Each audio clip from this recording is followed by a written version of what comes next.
ગયા વખતે આપણે ચરસણી જીવોનું લક્ષણોનું અવગાહન કર્યું.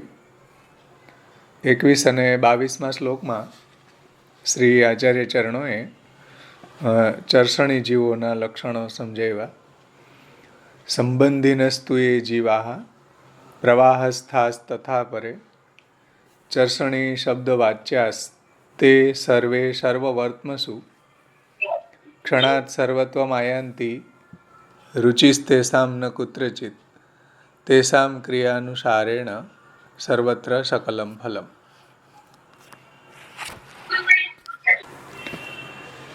દૈવી જીવોના સંગને કારણે કેટલાક અદૈવી જીવો છે. એ અદૈવી જીવોમાં પણ કેટલાક એવા અદૈવી જીવોમાં પણ ક્યારેક તે સમયે અને તેટલા સમય પૂરતા એના રૂપમાં દૈવી જીવોના જેવા લક્ષણો દેખાવા લાગતા હોય છે, પરંતુ એ લક્ષણો એમનામાં ચિરસ્થાયી હોતા નથી. લાંબો સમય એ લક્ષણો એમાં રહેતા નથી. ભાઈ, એવા જીવોને શ્રી મહાપ્રભુજી અહીં ચરસણી જીવો કહે છે. ચરસણી જીવો છે પ્રતિદિન નવા નવા માર્ગો ઉપર ભટકતા રહે છે અને નવા નવા રંગ પણ બદલતા રહે છે. એમનો પોતાનો કોઈ સ્થાયી રંગ કે કોઈ સ્થાયી સ્વભાવ હોતો નથી. જેની સાથે મેળાપ થતો હોય એટલા સમયે એના ગુણધર્મને તે અપનાવી લે છે અને પોતાના નિત્ય નવા અને બદલતા રંગોમાં કોઈને કોઈ તેટલા સમય પૂરતા એમને એવા ક્ષુદ્ર ફલોની પણ પ્રાપ્તિ થઈ જતી હોય છે, અથવા તો એવા અનુભવો એને થતા રહે છે, એવા ફલની પ્રાપ્તિ એને થતી રહે છે, ક્ષુદ્ર ફલોની પ્રાપ્તિ. દૈવી જીવોનો સંગ પામીને દૈવી શીલ પ્રગટ કરે છે, દૈવી જીવોના લક્ષણો પણ પ્રગટ કરે છે. મર્યાદા જીવોનો સંગ પામે તો મર્યાદાના લક્ષણો પ્રગટ કરે છે, અને આસુરી જીવોનો સંગ થઈ જાય તો આસુરી જીવોના લક્ષણો પણ એ લોકો પ્રગટ કરતા હોય છે. આમ ક્યાંય પણ તેઓને સ્થિર નથી થઈ શકતા, ભટકતા રહે છે અને પોતાની ક્રિયા અનુસાર એવા ક્ષુદ્ર ફલો એને પ્રાપ્ત થઈ જાય છે. આ આપણે શ્રી ગોકુલનાથજીની ટીકામાંથી અધ્યયન કરી ગયા. ત્યાર પછીના શ્લોકો છે. પ્રવાહસ્થાન પ્રવક્ષ્યામિ સ્વરૂપાંગ ક્રિયાયુતાન જીવાસ્તે હ્યાસુરા સર્વે પ્રવૃત્તિંચેતિ વર્ણિતા તે ચ દ્વિધા પ્રકીર્ત્યન્તે યજ્ઞ દુર્ગ્ય વિભેદતઃ દુર્ગ્યાસ્તે ભગવત પ્રોક્તા યજ્ઞાસ્તાન અનુયે પુનઃ પ્રવાહેપી સમાગત્ય પુષ્ટિસ્થસ્તેર્ન યુજ્યતે સોપી તૈસ્તત્કુલે જાતા કર્મણા જાયતે યત. આ પ્રવાહી જીવોના લક્ષણ શ્રી મહાપ્રભુજીએ સમજાવ્યા છે કે પ્રવાહ માર્ગી જીવોના સ્વરૂપ, એનો દેહ, એની ક્રિયા, એ બધાનું વર્ણન શ્રી મહાપ્રભુજી કરવા જઈ રહ્યા છે. બધા જ આસુરી સૃષ્ટિના જીવોને પ્રવાહ માર્ગી સમજવા જોઈએ એવું શ્રી મહાપ્રભુજી કહે છે. કે આસુરી સૃષ્ટિના જે જીવો છે, કારણ કે ભગવાને શ્રીમદ ભગવદ્ ગીતામાં દો ભૂત સર્ગા લોકેસ્મિન, બે પ્રકારના હું ભૂત સર્ગ એટલે કે પ્રાણીઓને ઉત્પન્ન કરું છું. તો એમાં ભગવાને આસુરી શબ્દ મૂક્યો છે. શ્રી મહાપ્રભુજી એને જ પ્રવાહી જીવ કહે છે. સમજમાં આવ્યું ને? જે આસુરી સૃષ્ટિના જીવોને જ અહીંયા પ્રવાહ માર્ગી જીવ સમજવા જોઈએ. અને શ્રીમદ ભગવદ્ ગીતામાં જે પ્રવૃત્તિંચ નિવૃત્તિંચ ન વિદુરાસુરા, એ 16મા અધ્યાયના 7મા શ્લોકમાં જે મહાપ્રભુજીએ કહ્યું છે કે એ પ્રવૃત્તિ અને નિવૃત્તિનું જ્ઞાન એને હોતું નથી, એ કહીને એ રીતના ભગવાને પણ ગીતાજીમાં એનું નિરૂપણ કર્યું છે. અને પ્રવાહી જીવોની અંદર શ્રી મહાપ્રભુજી બે અવાંતર ભેદ સમજાવે છે. અજ્ઞ પ્રવાહી જીવ અને દુર્ગ્ય પ્રવાહી જીવ. તો એની અંદર જે આસુરી સૃષ્ટિના જે જીવોનું વર્ણન ભગવાને શ્રીમદ ભગવદ્ ગીતામાં કહ્યું છે 16મા અધ્યાયમાં દૈવાસુર સંપદ વિભાગ યોગમાં, એમાં જે આસુરી સૃષ્ટિના લક્ષણો બતાવ્યા છે, ઈશ્વરો અહમ, અહમ ભોગી, સિદ્ધો અહમ બલવાન સુખી, આઢ્યો અભિજનવાન અસ્મિ, કોન્યોસ્તિ સદૃશો મયા, યક્ષે દાસ્યે મિમોદિસ્ય ઇતિ અજ્ઞાન વિમોહિતા. હું ઈશ્વર છું, હું ભોગી છું, હું ઊંચા કુલનો છું, હું દાન કરીશ, હું યજ્ઞ કરીશ, હું આ બધા વિષયોનો ભોગ કરીશ, ઇત્યાદિ ઇત્યાદિ જે આસુરી જીવોના લક્ષણો બતાવ્યા છે, અજ્ઞાન વિમોહિતા, અજ્ઞાનથી વિમોહિત જીવો છે, એ બધા આસુરી જીવો છે. એને જે શ્રી મહાપ્રભુજી અહીં દુર્ગ્ય જીવ કહે છે, દુર્ગ્ય પ્રવાહી જીવ. જે ભગવાને ભગવદ્ ગીતાના 16મા અધ્યાયમાં જે આસુરી જીવોના લક્ષણો બતાવ્યા છે, એવા લક્ષણોવાળા જીવોને જ શ્રી મહાપ્રભુજી અહીં દુર્ગ્યાસ્તે ભગવત પ્રોક્તા, દુર્ગ્ય જીવોને ભગવાને જે શ્રીમદ ભગવદ્ ગીતામાં કહ્યા છે 16મા અધ્યાયમાં, એ સમજવા. એને દુર્ગ્ય પ્રવાહી જીવ કહેવામાં આવે છે. દુર્ગ્ય પ્રવાહી જીવોમાં એના સંગને કારણે પ્રવાહી સ્વભાવ કે પ્રવાહી લક્ષણ પ્રગટ કરનારા જીવો જે છે એ અજ્ઞ જીવો છે, અજ્ઞાની જીવો છે. સમજાણું ને? હવે એ જે અજ્ઞાની જીવો છે એને ચાર્ટની અંદર આપણે જે સ્ટાર્ટિંગમાં આપણે જે ચાર્ટનું અધ્યયન કર્યું હતું, એમાં તમે જોઈ શકો છો એ ચાર્ટની અંદર કે આસુરી જીવ છે એની લોકમાં નિષ્ઠા હોય છે. એમાં 2 વિભાગ પાડ્યા છે ચાર્ટની અંદર, પ્રવાહ માર્ગી અને ચરસણી જીવ.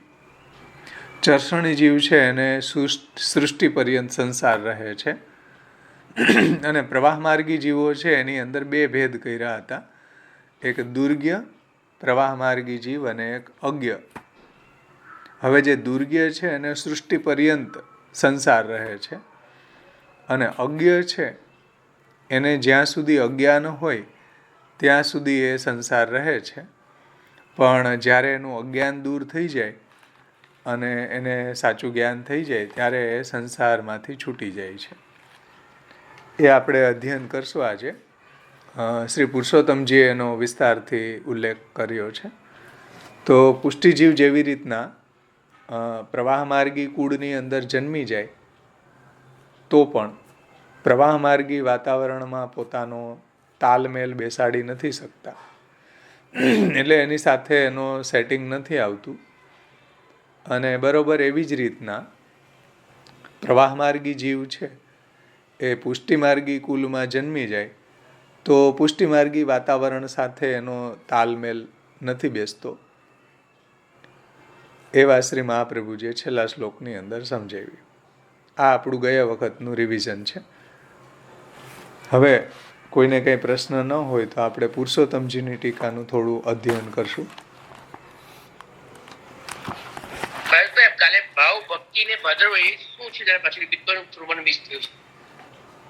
એક ઉક્તિ છે કે ભાવ ભગત ભાદો નદી આવત હી ગહેરાઈ. ભાવ ભગત અને ભાદો નદી આવત હી ગહેરાઈ. ગહેરાઈ તબ જાનીએ જબ જ્યેષ્ઠ માસ ઠહેરાય.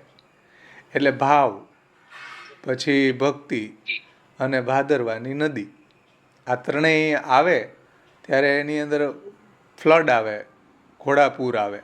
ભાવ ભગત ભાદો નદી આવથી ગહેરાઈ, બહુ ગહેરાઈ હોય, બહુ મોટું ફ્લડ આવે.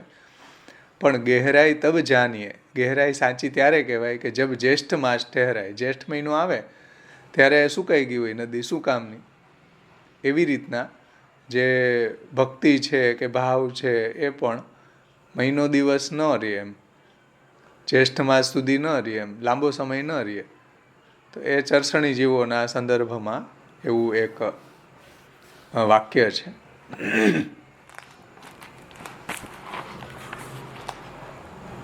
અને આપણે એ પણ જોઈ શકીએ છીએ. હવે શ્રી પુરુષોત્તમજીએ આ શ્લોકોને કઈ રીતના સમજાવ્યા તમે ટીકાની અંદર જોશો ને તો પેજ નંબર 104 ઉપરથી 104 પેજ ઉપરથી જુઓ.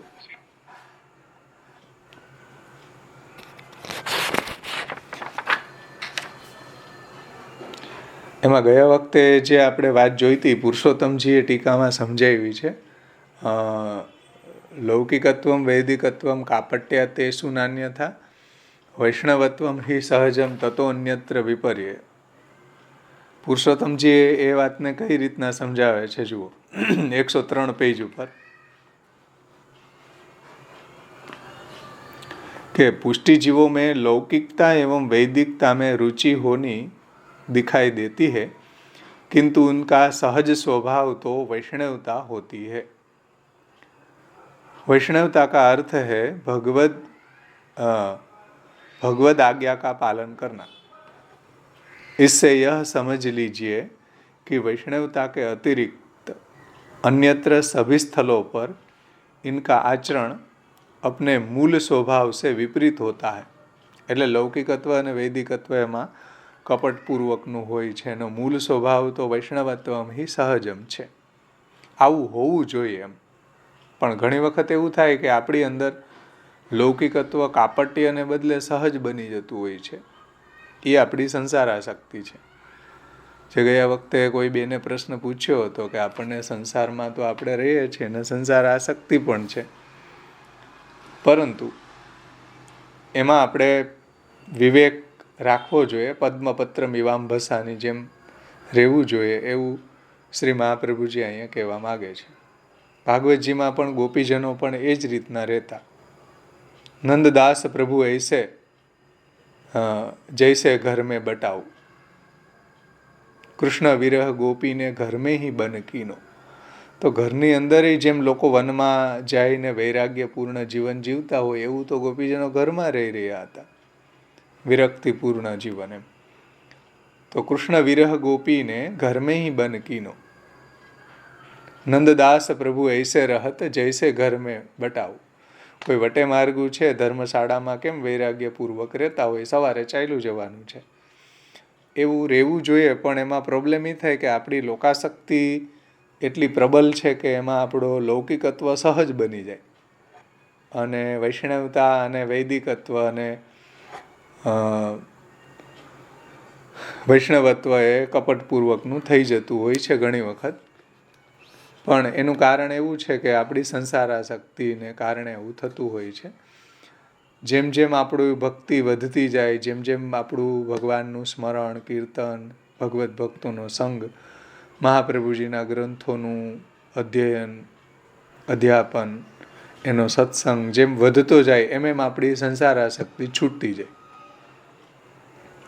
શ્રી મહાપ્રભુજી નિરોધ લક્ષણ ગ્રંથમાં આજ્ઞા કરે છે કે ભગવદ્ ધર્મ સામર્થ્યાદ વિરાગો વિષય સ્થિર. જેમ જેમ ભગવદ્ ધર્મનું સામર્થ્ય આપણું વધતું જાય તેમ તેમ આપણને વિષયોમાં, સંસારમાં વૈરાગ્ય સિદ્ધ થતો જાય છે. પણ એ વૈરાગ્ય છે શુષ્ક વૈરાગ્ય નથી. ભગવદ્ ધર્મને કારણે, ભગવદ્ ભક્તિને કારણે, ભગવાનમાં પ્રેમ થવાને કારણે આવતો વિષય વિરક્તિ છે. સમજો. એટલે સંસારાસક્તિ છોડવા જઈએ તો છૂટે નહીં, પણ ભગવદ્ ભક્તિ આપણી જેમ વધતી જાય તેમ તેમ આપણી સંસારાસક્તિ છૂટતી જાય છે. એટલે સંસારાસક્તિને છોડવા માટે કોઈ પર્સનલ એવા સાધનો નથી આપણે ત્યાં. પણ ભગવદ્ ભક્તિ વધતી જાય, ભગવદ્ ધર્મ સામર્થ્યાદ વિરાગો વિષય સ્થિર.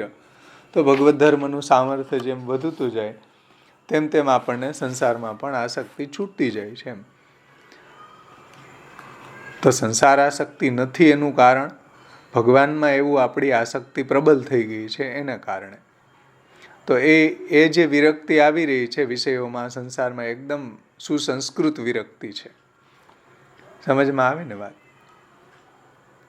અને ઘણી વખત આપણે લૌકિક જે નભાવવું જોઈએ એ ભગવદ્ ધર્મ સારી રીતે નભે એટલા માટે લૌકિક નભાવવું જોઈએ. આવું પ્રયોજન હોવું જોઈએ. સમજો. લૌકિક નભાવવામાં કે વૈદિક નભાવવામાં પણ આપણું પ્રયોજન ભક્તિને નભાવવાનું હોવું જોઈએ. સમજમાં આવી ને વાત? અંતતઃ ગત્વા લૌકિકત્વ વૈદિકત્વ જે છે એનો આ રીતના પણ સંસ્કાર થઈ શકે કે ભક્તિનો નિર્વાહ સારી રીતે થઈ જાય એટલા માટે.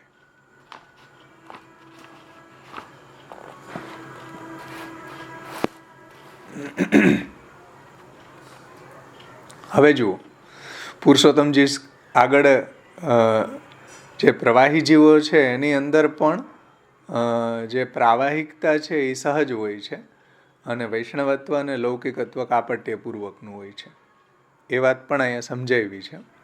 किंतु इसका जो इससे यह समझ लीजिए कि वैष्णवता के अतिरिक्त अन्यत्र सभी स्थलों पर इसका आचरण अपने स्वभाव से विपरीत होता है. ठीक उसी प्रकार मर्यादा पुष्टि जीवों में इसी प्रकार मर्यादा पुष्टि जीवों में वैदिकता सहज होती है. એટલે મર્યાદા જીવો છે એની અંદર વૈદિકતા સહજ હોય છે કે સાધન નિષ્ઠા એની પ્રબલ હોય છે. જપ તપ હોમ તીર્થાટન આ બધાની અંદર એની વિશેષ આસક્તિ હોય છે. साधन निष्ठा यानी प्रबल होय छे. तो मर्यादा जीवों में वैदिकता सहज होती है, वैष्णवता और लौकिकता उसमें कपट रूप से होती है.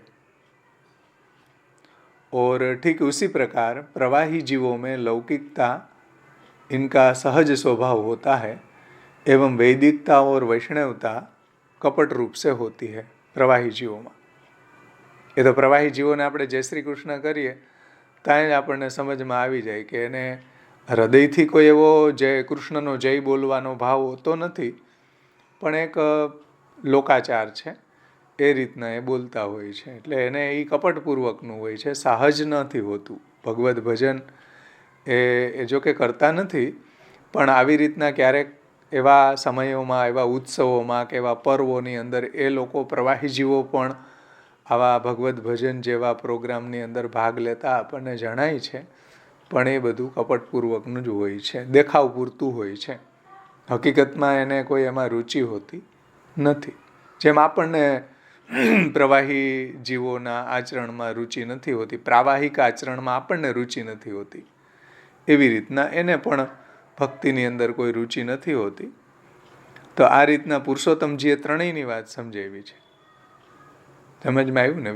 લૌકિકત્વમ વૈદિકત્વમ કાપટ્યા તેષુ નાન્યથા વૈષ્ણવત્વમ હિ સહજ. હવે ઘણા વૈષ્ણવો એવું પણ કહેતા હોય કે ભાઈ કપટપૂર્વક કરવાનો પણ સમય નથી. ભગવદ્ ભજનમાં એટલા એ તન્મય છે, એટલા એ ભગવદ્ ભજનમાં પ્રવૃત્ત છે કે કપટપૂર્વક કરવામાં પણ સમય નથી રહેતો. તો શું કરવું? એનો ખુલાસો આમાં જેનું વચનામૃત છે એમાં કહ્યું કે ભાઈ આ કોઈ આજ્ઞા નથી, આ એક ગાઈડલાઈન છે. એટલે લૌકિકત્વ અને વૈદિકત્વ કપટપૂર્વક કરવું જ એવું જરૂરી નથી કપટપૂર્વક નભી શકતું તો પણ જો ભગવદ્ ભજનમાં એટલા આપણે પરાયણ છીએ તો એમાં કંઈ વાંધો નથી મહાપ્રભુજીને. સમજમાં આવ્યું ને? એટલે જ ગોકુલનાથજીએ જે સર્વોત્તમ સ્તોત્રની ટીકામાં કહ્યું કે ભાઈ કાલ લોપ દોષ અને કર્મ લોપ દોષ આવે એટલે કર્મ થઈ જ ન શકે વૈદિક. ત્યાં તો વૈદિકની વાત સમજાવી છે, પણ લૌકિક પણ એમાં સમજી લેવું ઉપલક્ષણ વિધિથી. એમ તો એનો આપણને સમય ન રહેતો હોય કરવાનો, ભગવદ્ ભજનમાં આપણે પરાયણ હોવાના કારણે, તો એમાં કંઈ વાંધો નથી, એમાં કંઈ દોષ નથી કે લૌકિક અને વૈદિક કપટપૂર્વક કરવું જ એવું જરૂરી નથી. પણ નથી ચાલતું, આપણે લોકમાં રહી રહ્યા છીએ, ચાલે એમ જ નથી તો કરીએ, પણ કપટપૂર્વક કરીએ. જેમ ગિરીશભાઈએ કહ્યું હતું દયારામભાઈની ઉક્તિ કે જગત જાણે આ છે જંજાળી, દે ત્રિકમ સુતાડી. તો દયારામભાઈ આ ગ્રંથની જ વાત ત્યાં કરી રહ્યા છે. લૌકિકત્વ વૈદિકત્વ હા હા જગત જાણે એ છે જંજાળી, રાખે હૃદય ત્રિકમ જીતુ તાળી. હા, જગત જાણે એ છે જંજાળી. જો દયારામભાઈ પણ આ જ શ્લોકને સમજાવે છે.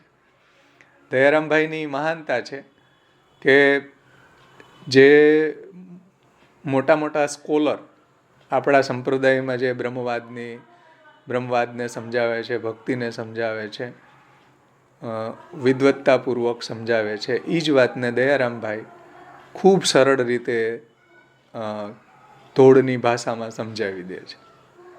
જે ભક્તિ પોષણ છે એમાં જે બી ચંદ્રાવડાવેને પ્રગટ કર્યા છે એ સાવ એકદમ ગુજરાતી ભાષામાં એ આપણને સમજાવે છે. જે વિદ્વત ભોગ્ય જે વિષય છે, બ્રહ્મવાદ હોય કે ભક્તિનો વિષય હોય, તત્વચિંતનો હોય, કોઈ બી વિષય હોય, દયારામભાઈએ એટલો એને સરળ સમજાવ્યો છે.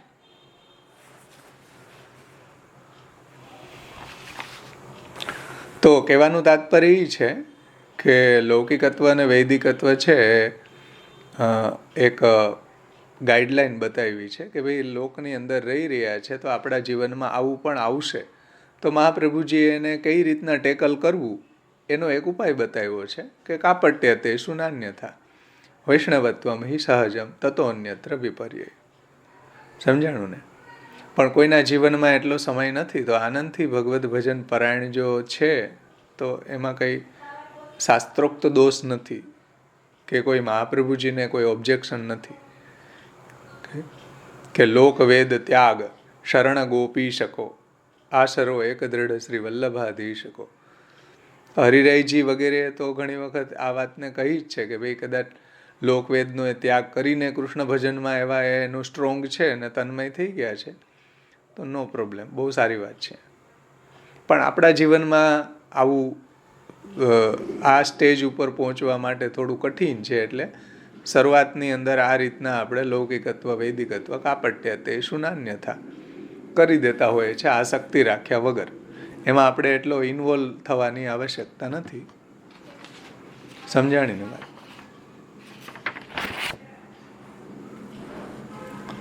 ત્યાર પછી ચરસણી જીવોની વાત આવી. હવે જુઓ, પુરુષોત્તમજી 104 પેજ ઉપર પ્રવાહસ્થાન પ્રવક્ષ્યામિ સ્વરૂપાંગ ક્રિયાયુતાન જીવાસ્તે યાસુરા સર્વે પ્રવૃત્તિંચેતિ વર્ણિતા. આ શ્લોકને સમજાવે છે પુરુષોત્તમજી. ઉપર લખ્યું હશે પિતાંબર કૃત વિવૃત્તિ. હવે પિતાંબરજી છે એ પુરુષોત્તમજીના પિતાશ્રી છે. એટલે પહેલાંની એવી ભાવના હતી, એવી પરંપરા હતી કે પોતાનું નામ ન લખીને પિતૃચરણનું નામ લખ્યું છે. એટલે જ્યાં જ્યાં બી આવું પિતાંબરકૃત વિવૃત્તિ કે પિતાંબરકૃત ગ્રંથ ઇતિશ્રીમાં લખેલું હોય તો એ પુરુષોત્તમજીની ટીકા હોય. હવે પિતાંબરજી છે પુરુષોત્તમજીના પિતાશ્રી હતા. તો એમાં શ્રી પુરુષोत्तम आज्ञा करे छे कि इस प्रकार से यहाँ प्रसंगोपात आने वाले अन्य दूसरे प्रसंग की सभी बातें कहकर अब श्री आचार्य चरण क्रम पूर्वक आने वाले प्रवाह भेद के क्रम पूर्वक એટલે પુષ્ટિ પ્રવાહ મર્યાદા વિશેષેણ પૃથક પૃથક. તો જુઓ, શ્રી મહાપ્રભુજીએ શરૂઆતમાં પ્રથમ શ્લોકમાં જ આ વાતને સમજાવી કે પુષ્ટિ પ્રવાહ મર્યાદા એ જ ક્રમપૂર્વક વર્ણન કરવા જઈ રહ્યા છે. કે પહેલાં પુષ્ટિજીવોનું વર્ણન, પછી પ્રવાહી જીવોનું વર્ણન. એટલે પુરુષોત્તમજી કહે છે કે ક્રમપૂર્વક प्रवाह भेद के विषय में कह रहे हैं. पुष्टि मार्ग को भिन्न बताने वाले धर्म एवं प्रवाह सृष्टि या तो के प्रवाह सर्ग यानी प्रवाह सृजन, उसके द्वारा प्रवाह मार्ग का स्वरूप भेद तो अपने आप ही सिद्ध हो चुका है. पुष्टि मार्गનું, પુષ્ટિ માર્ગી ભક્તોનું, પુષ્ટિ માર્ગી જીવોનું વર્ણન કરી દીધું એટલે પ્રવાહી જીવોનું વર્ણન પણ એમાં समझाई जाए छे.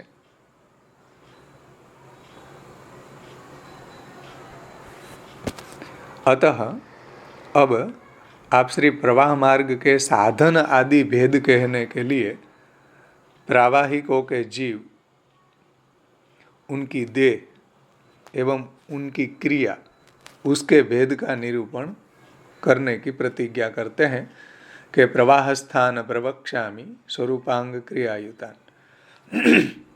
आप श्री प्रवाही जीवों के स्वरूप के लक्षण जीवास्ते ही आसुरा इस शब्दों से कहते हैं. यहाँ यह समझना चाहिए कि आप श्री ने इस कारिका में जो प्रवृत्तिं चेति वर्णिता, ये जो इन्वर्टेड कोमा कह્યું છે એ શ્રીમદ ભગવદ્ ગીતાના 16મા અધ્યાયનો 7મો શ્લોક છે કે धर्म में प्रवृत्ति एवं अधर्म में अधर्म से निवृत्ति को आसुरी जीव नहीं जानते हैं। उनमें न अंतःकरण की शुद्धि होती है और न सदाचार होता है और न ही सत्य होता है। कोई सत्य पण नहीं, कोई सदाचार नहीं, कोई एने शुद्धि नहीं, साव अनघड़ जीव होय छे। समझाणु ने? कोई सदाचार नहीं होता, कोई शुद्धि नहीं होती, कोई पवित्रता नहीं होती, साव भ्रष्ट जीवन होय छे एनुं। इस श्लोक का उदाहरण श्री महाप्रभु जी ने श्लोक में दिया है। उस श्लोक के अंतर्गत प्रवाही जीवों के नाना विधि लक्षण तो बताए गए हैं, परंतु किसी एक जीव में वे सभी लक्षण दिखाई नहीं देते हैं। એટલે જે શ્રી મહાપ્રભુજી અહીંયા એક શ્લોક આપ્યો ભગવદ્ ગીતાનો 16મા અધ્યાયનો 7મો શ્લોક. તો ભગવદ્ ગીતાના 16મા અધ્યાયમાં આસુરી જીવોના ઘણા લક્ષણો સમજાવ્યા છે, પણ કોઈ એક પ્રવાહી જીવમાં આટલા બધા લક્ષણો જોવા નથી મળતા. તો सभी लक्षण दिखाई नहीं देते हैं, अतः प्रत्येक जीव जिसमें इनमें से एक भी लक्षण पाया जाए तो वे सभी जीव प्रवाही ही है, प्रवाही ही है. એટલે કોઈ બી એક લક્ષણ હોય, બે લક્ષણ હોય, 5 હોય, 10 હોય કોઈનામાં, તો એને પ્રવાહી સમજવા જોઈએ. यह बताने के लिए श्री आचार्य चरणों ने सर्वे जीवास्ते ह्यासुरा सर्वे, सर्वे शब्दથી બધાને પ્રવાહી કહી રહ્યા છે કે આવા પ્રવાહી જીવોના લક્ષણો એનામાં 2 હોય, 3 હોય, 4 હોય, તો પણ સર્વે સર્વે યાસુરા, બધા આસુરી જીવો છે, બધા પ્રવાહી जीवो છે इत्यादि शब्दों से उन सभी को प्रवाही जीव बता रहे हैं. હવે પ્રવાહી જીવોની અંદર 2 પ્રકાર છે. તે ચ દ્વિધા પ્રકૃતિ અંતે અજ્ઞ દુર્ગ્ય વિભેદત. દુર્ગ્યાસ્તે ભગવત પ્રોક્તા અજ્ઞાસ્તાન અનુયે પુનઃ. હવે એની પુરુષોત્તમજી ટીકા સમજાવે છે. જુઓ 105 पेज ऊपर. किंतु यहाँ एक शंका यह होती है कि प्रावाहिक जीवों में कुछ ऐसे भी जीव होते हैं जिनमें पूर्व में कहे गए सभी लक्षण निश्चित हो जाने पर भी कालांतर में वे इन लक्षणों से अलग प्रकार का आचरण करने लगते हैं. એટલે જે પ્રવાહી જીવોના લક્ષણો બતાવ્યા છે એનાથી એનું આચરણ અલગ પ્રકારનું પણ હોઈ શકે છે. આવું પુરુષોત્તમજી શંકાની અંદર સમજાવે છે. ऐसा लोक में भी देखा गया है एवं स्मृति में भी ऐसे उदाहरण मिलते हैं. स्मृतिओ એટલે પુરાણોમાં, પુરાણોમાં પણ આવા લક્ષણો જોવા, આવા જીવો જોવા મળે છે કે ભાઈ હોય પ્રવાહી જીવો, પહેલા પ્રવાહી જીવ જેવું આચરણ હોય અને પાછળથી સુધરી ગયા હોય, તો આવું લોકમાં જોવા મળે છે અને સ્મૃતિઓમાં પણ આવા દ્રષ્ટાંત જોવા મળે છે. તો એનું શું કરવું? तो इसका कारण क्या है? क्योंकि यदि कालांतर में प्रवाही जीवों की प्रवृत्ति बदल जाती हो तो आचार्य चरणों द्वारा बताए गए प्रवाहिक जीवों के लक्षण तो इनमें व्याप्त नहीं हुआ.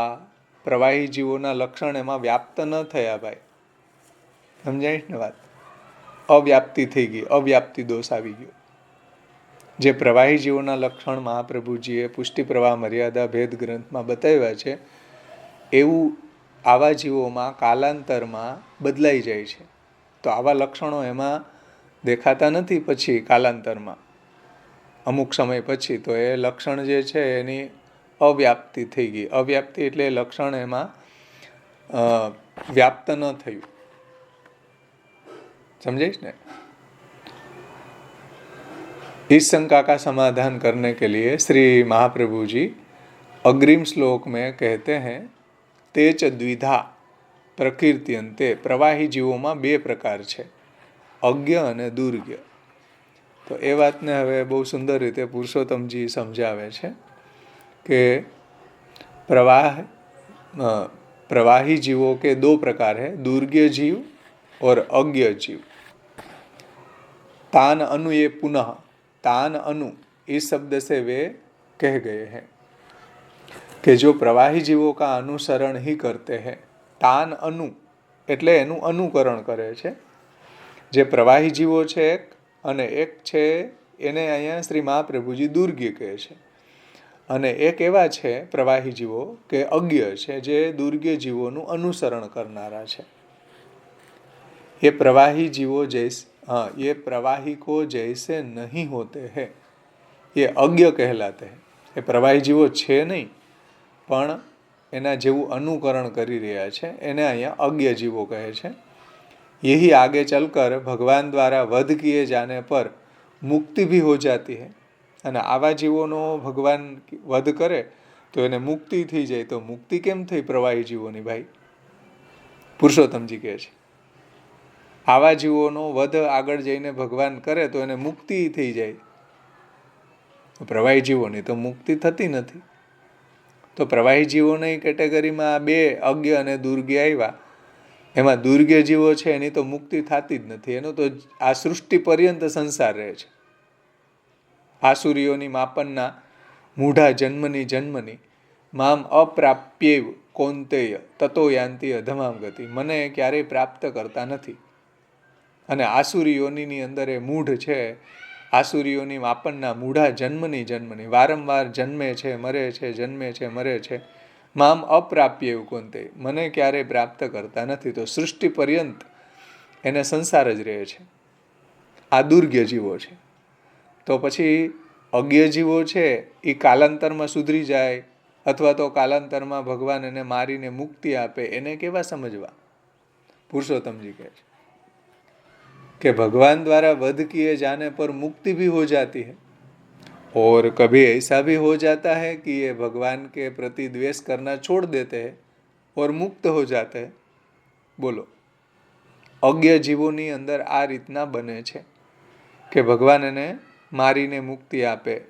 જેમ કંસ છે, શિશુપાલ છે, પૂતના છે. તો આ બધાને કેવા જીવ સમજવા? સમજાય ને વાત? આ જીવોને કઈ કેટેગરીમાં લેવા?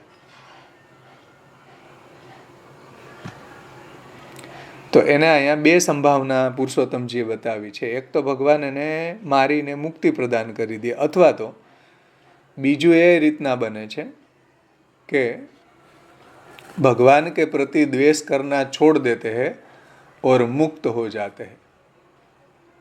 इसलिए अन्य किसी दूसरे कारण से इनका अज्ञान दूर हो जाता है और ये अपने मूल स्वभाव को प्राप्त कर लेता है.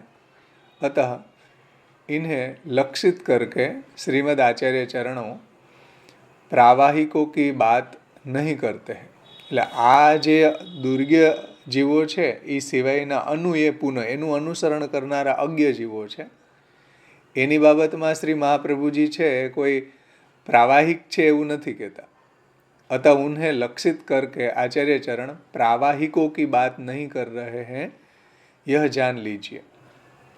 इसी दृष्टि से ऊपर बताए गए प्रवाही जीवों के लक्षण अयुक्त नहीं है. એટલે યુક્ત જ છે. પ્રવાહી જીવોનું લક્ષણ જે છે પ્રવાહીમાં જ એ બંધ બેસે છે. આવા અજ્ઞમાં નહીં. અજ્ઞ જીવો છે સુધરી જાય છે, અથવા તો એને ભગવાન પ્રત્યે દ્વેષ હોય છૂટી જાય તો એને મુક્તિ થઈ જાય છે, અથવા તો ભગવાન એને હણીને ભગવાન એને મારીને મુક્તિ પણ પ્રદાન કરે છે. જેમ શિશુપાલ છે, પછી પૂતના છે, કંસ છે ઇત્યાદિ. પૌંડ્રક છે, કાશીરાજ, પૌંડ્રક કાશીરાજ હંત્રેય નમઃ. તો આ બધાને તો પ્રભુએ મુક્તિ આપી દીધી. આચરણ એના કેવા હતા? આસુરી જીવ જેવા. ભગવાનને ચેલેન્જ કરતા કે ચાલો હું ચતુર્ભુજ છું. પૌંડ્રકનું તમે આખ્યાન ભાગવતજીમાં વાંચો તો ભગવાનને ચેલેન્જ કરી કે તમે ખોટા વાસુદેવ છો અને અમે સાચા વાસુદેવ છીએ. હું સાચો વાસુદેવ છું, એટલે તમારા શંખ ચક્ર ગદા પદ્મા અહીંયા જમા કરાવી જાઓ. આવો લેટર લખ્યો ભગવાનને. પૌંડ્રક ભગવાન તો બધા યાદુએ કીધું કે ભાઈ ચાલો અમે હવે એના માટે પર્યાપ્ત છીએ, અમને જવા દો, અમે એને પૂરો કરી દઈએ. ભગવાને એમ કીધું કે એનો મનોરથ એવો છે કે હું એની સામે જાઉં, હું મારા શંખ ચક્ર ગદા પદ્મ જમા કરાવવા જાઉં, એટલે મને જવા દો. એટલે ભગવાન પધારે છે. કારણ કે પૌંડ્રક જે છે એ ખોટો વાસુદેવ હતો. બે હાથ ડમી લગાડીને પોતાને વાસુદેવ માનતો હતો, ભગવાન માનતો હતો.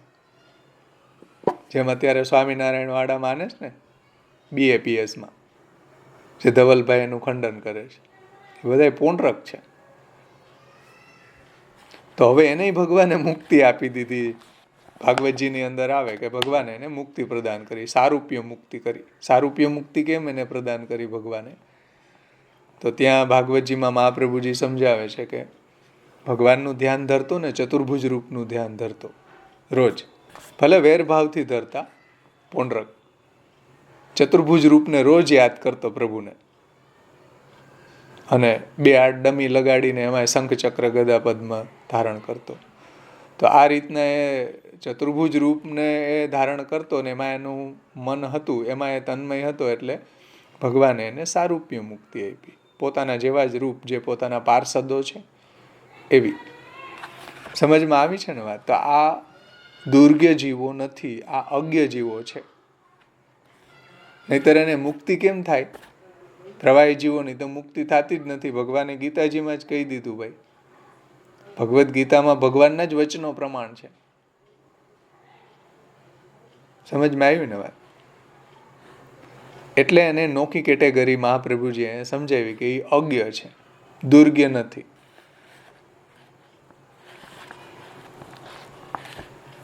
સમજમાં આવ્યું ને? કોઈને કઈ પ્રશ્ન છે એમાં? જય શ્રી કૃષ્ણ ભાવેશભાઈ. જય શ્રી કૃષ્ણ. આપણે તમે અજ્ઞનું તો ઉદાહરણ આપ્યું, તો દુર્ગ્ય જીવ માટે એનું ઉદાહરણ અહીંયા કીધું ને, પ્રવૃત્તિંચ નિવૃત્તિંચ ન વિદુરાસુરા.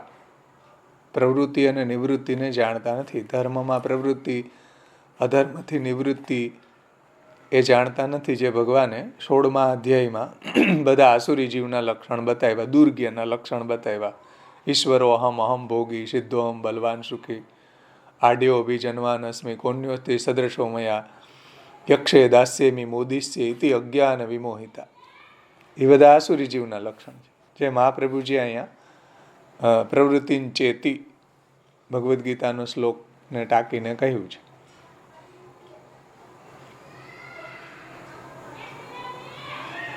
અને અજ્ઞ જે છે એ અમુક કાલ પૂરતા અજ્ઞ રહે છે, પછી એનું અજ્ઞાન દૂર થઈ જાય કોઈના સંગથી તો મુક્ત થાય છે, અથવા ભગવાન એનો વધ કરે અને મુક્તિ આપે છે. અજ્ઞ છે, હકીકતમાં એ દુર્ગ્ય જીવો નથી ભાઈ.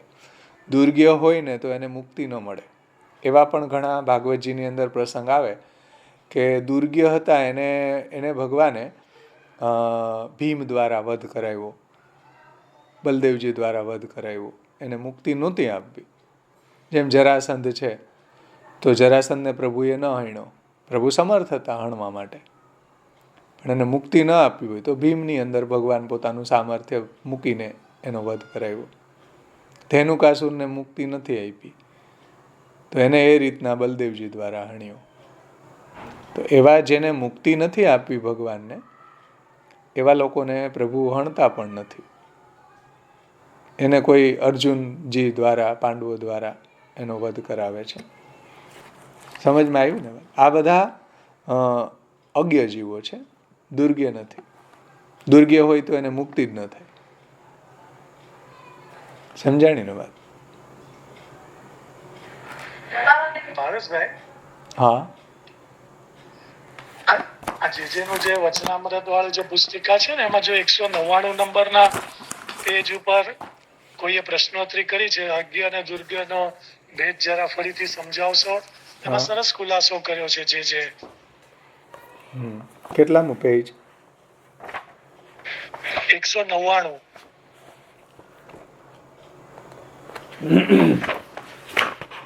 હા, આપણે જોઈ લે 99 પેજ ઉપર.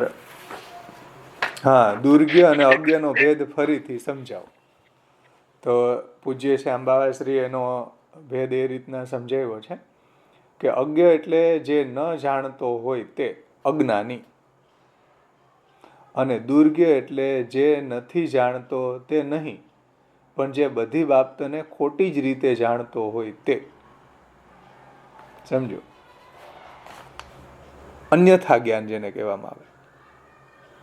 અને અજ્ઞ જે છે એ અજ્ઞાની છે, જે જાણતો જ નથી. અને દુર્ગ્ય એટલે શું કે બધી બાબતને ખોટી જ રીતે જાણે છે, તે દુર્ગ્ય.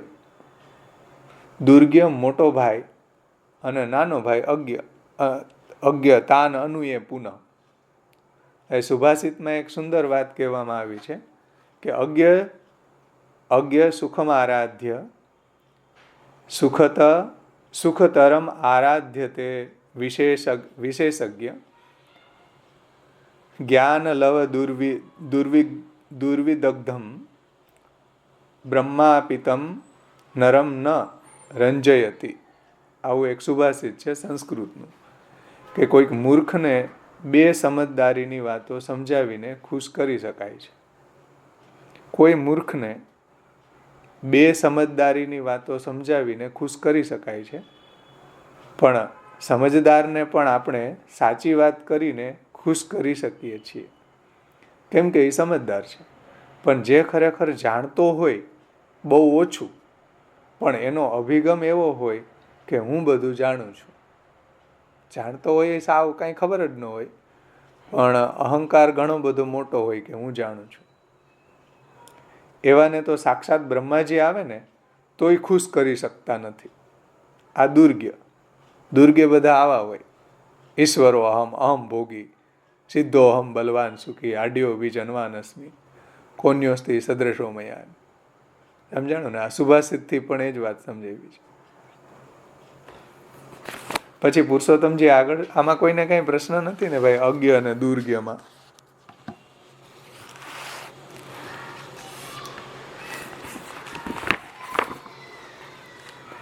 એટલે ભાગવતજીમાં જેને મુક્તિ આપી ને બધા અજ્ઞ છે. આપણને લાગે કે કંસને મુક્તિ કેમ આપી? પૂતના જે બાલઘાતીની હતી, ઘોરા, મહાપ્રભુજી એના માટે શબ્દ મૂકે. ઘોરા છે, બાલઘાતીની છે, કેટલા બાળકોની હત્યા કરતી કરતી આવી છે, તો એને કેમ મુક્તિ આપી ભાઈ? સમજો. જો નિલેશભાઈએ કહ્યું ને કે ભાઈ વરણ છે જે ફિક્સ છે, તો પછી ભગવાન સમર્થ છે કે નહીં વરણ ફેરવવા? તો શું એવી રીતના વરણ ફેરવીને મુક્તિ આપી પૂતનાને કે કંસને? નહીં, વરણ ફેરવતા જ નથી. ઠાકોરજીની ઈચ્છા વરણને બદલાવાની છે જ નહીં. વરણ તો નિત્ય જ છે. જેનું જે માર્ગમાં વરણ થયું હોય એ માર્ગની અંદર, જેનું જે માર્ગમાં વરણ થયું હોય એ માર્ગની અંદર જ એ રે. એ જ રીતના એનું જીવ દેહ ક્રિયા ભેદે પ્રવાહેણ ફલેન છે, એ જ રીતના એને ફલ પ્રાપ્તિ થાય. વરણ બદલાતું જ નથી. ભગવાન સમર્થ હોવા છતાં પણ વરણ બદલતા નથી, કારણ કે ભગવાનની જ ઈચ્છા એવી છે. એ આપણને શાસ્ત્ર દ્વારા સમજમાં આવે. તો કંસ અને શિશુપાલનું શું સમજવું? આપણે પૂતનાનું શું સમજવું? ચાલો, શિશુપાલ તો દંતવક્ર અને શિશુપાલ એ તો જય વિજય હતા. એના પૂર્વજન્મની અંદર તો આ રીતના ભગવાનના ભક્તો જ હતા, અને આસુરા વેસી હતા, આસુરી નહોતા. સમજો, આને એ રીતના સમજી શકીએ કે આસુરા વેસી અને આસુરી, તો આસુરી જીવનો તો ઉદ્ધાર થતો જ નથી. આસુરા વેસી છે એને ભગવાન હણીને ભગવાન એને મારે અને મુક્તિ પ્રદાન કરે છે, અથવા તો એનો આસુરાવેશ દૂર થાય ત્યારે એ મુક્ત થાય છે. બે વાત પુરુષોત્તમજીએ અહીંયા સમજાવી. સમજાણું ને? તો જે પૂતનાને મુક્તિ ભગવાને આપી દીધી તો એ આસુરી જીવ હતી નહીં, પણ આસુરાવેશી હતી, અને ભગવાનને પોતાનું અન્યથા કર્તૃમ સામર્થ્ય પ્રગટ કરવું હતું. લીલામ કરોતી શાસ્ત્રાર્થંચ સ્થાપયંતી. લીલા દ્વારા કંઈક શાસ્ત્રાર્થ પણ સ્થાપિત થાય છે. સમજાણી ને વાત? ભગવાનનું સ્વચ્છંદ સામર્થ્ય પણ પ્રગટ કરવું હતું ભાગવતજીમાં, કે ભગવાન કોઈથી બંધાયેલા નથી. નહીતર તો પૂતનાના કર્મ પ્રમાણે તો એને નરક મળવું જોઈએ. પણ કર્મનો જો રૂલ્સ છે એને પણ ભગવાન સ્કીપ કરીને, કર્મના રૂલ્સ ઉપર પણ હસ્તક્ષેપ કરીને ઇન્ટરફિયર ભગવાન કરી શકે ચાહે તો. સમજાણું? એટલે કર્મ મોટું નથી, કર્મ તો જડ છે. એટલે કર્મવાદીઓને પણ આ જવાબ આપવો છે કે કર્મ જડ છે, કર્મ કોઈને ફલ નથી આપતું. બ્રહ્મસૂત્રની અંદર તો કર્મનો રૂલ્સ જે છે, કર્મ તો જડ છે. બ્રહ્મસૂત્રની અંદર વેદ વ્યાસજીએ કહ્યું કે ફલમત ઉપપત્તે, ફલ તો ભગવાન જ બધાને આપે છે, કોઈ બી જીવ હોય. કર્મ કોઈને ફલદાન નથી કરતું, સમજાઈશ ને? એટલે કર્મવાદીઓને પણ આવું ભગવાનનું જે સ્વચ્છંદ સામર્થ્ય છે એ સમજાવવા માટે જ કે ભગવાન ચાહે તો કર્મના રૂલ્સમાં પણ ઇન્ટરફિયર કરી શકે છે. પૂતનાને તો નરક મળવું જોઈએ, એને બદલે ભગવાને મુક્તિ આપી દીધી. સમજાઈશ ને વાત? તો એ કોઈ આસુરી જીવ ન હતી પૂતના. પૂર્વ જન્મમાં બલિરાજાની બેન હતી. સમજાઈશ ને? એવી રીતના તમે અજામિલનું જુઓ તો અજામિલના લક્ષણ જુઓ તો આપણને આસુરી જીવ જેવા જ દેખાય. જુઓ, પણ એ આસુરા વેસી હતો, આસુરી ન હતો. એ દુર્ગ્ય નહોતો, અજ્ઞ હતો અજામિલ. એટલે જ્યારે એનો આસુરાવેશ દૂર થયો ત્યારે ભગવાને એને મુક્તિ આપી. તો એ રીતના અહીંયા અજ્ઞ અને દુર્ગ્યનો ભેદ મહાપ્રભુજી સમજાવ્યો છે.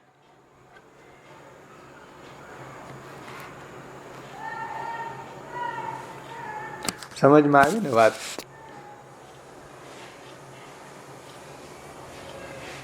એટલે કંસ, શિશુપાલ ઇત્યાદિ જે બધાને મુક્તિ આપી છે, બધા આસુરા વેસી હતા, આસુરી નહોતા.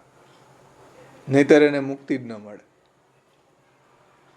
ચલો, અહીંયા કોઈને પ્રશ્ન ન હોય તો આગળ પુરુષોત્તમજી સમજાવે છે. જુઓ, એટલે અજામિલનો નામથી પણ ઉદ્ધાર થઈ ગયો એનો એમ. હા, તો એના કૃત્ય તમે જુઓ તો કૃત્ય એના બધા આસુરી જીવ જેવા જ હતા. પુત્રના નામ લીધું અને ભગવાને પોતાનું નામ સમજ્યા. એ તો ભગવાનનું સામર્થ્ય છે, ભગવાનનું પ્રમેય બલ છે. હવે પુત્રના નામ લેવાથી કઈ ઉદ્ધાર નથી થયો. ઉદ્ધાર તો એનો ભક્તિથી જ થયો. સમજો, ભગવાનના નામનું ત્યાં મહાત્મ્ય સમજાવ્યું છે. અને વિષ્ણુ દૂતો ત્યાં આવીને યમદૂતોને ભગાડી મૂકે છે. પણ ઉદ્ધાર અજામિલનો આવું જ્યારે એણે જોયું પછી એને ભક્તિ કરી છે. પછી હરિદ્વાર ગયો અને ભગવાનનું ભજન કર્યું ને પછી એનો ઉદ્ધાર થયો.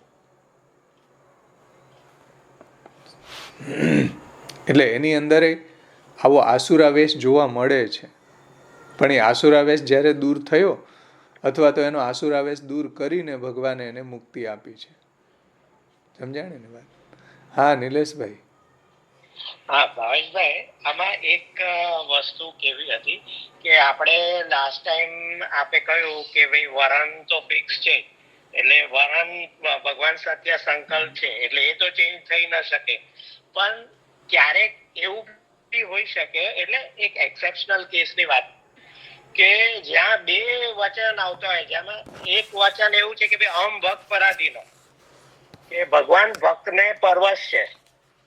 જેમ કે મહાભારતમાં આવે છે કે ભાઈ ભીષ્મ એટલે ભગવાને પ્રતિજ્ઞા કરેલી કે ભાઈ હું હથિયાર નહીં ઉઠાવું, પણ ભક્ત નું વચન સત્ય કરવા માટે ભીષ્મજી નું એમ કહેલું કે ભાઈ હું તમને એવું ઉપાડાવીશ શસ્ત્ર. તો ભક્ત નું વચન સત્ય કરવા માટે એમને પોતાની પ્રતિજ્ઞા બી તોડી નાખી. એટલે ભગવાન ભલે સત્ય સંકલ્પ હોય, પણ આ રીતે ક્યારેક એક્સેપ્શનલ કેસમાં જ્યારે બે સાયમલ્ટેનિયસલી વચન આવતા હોય તો એમાં ભગવાનને પોતાની ઈચ્છા મુજબ કરી શકે છે.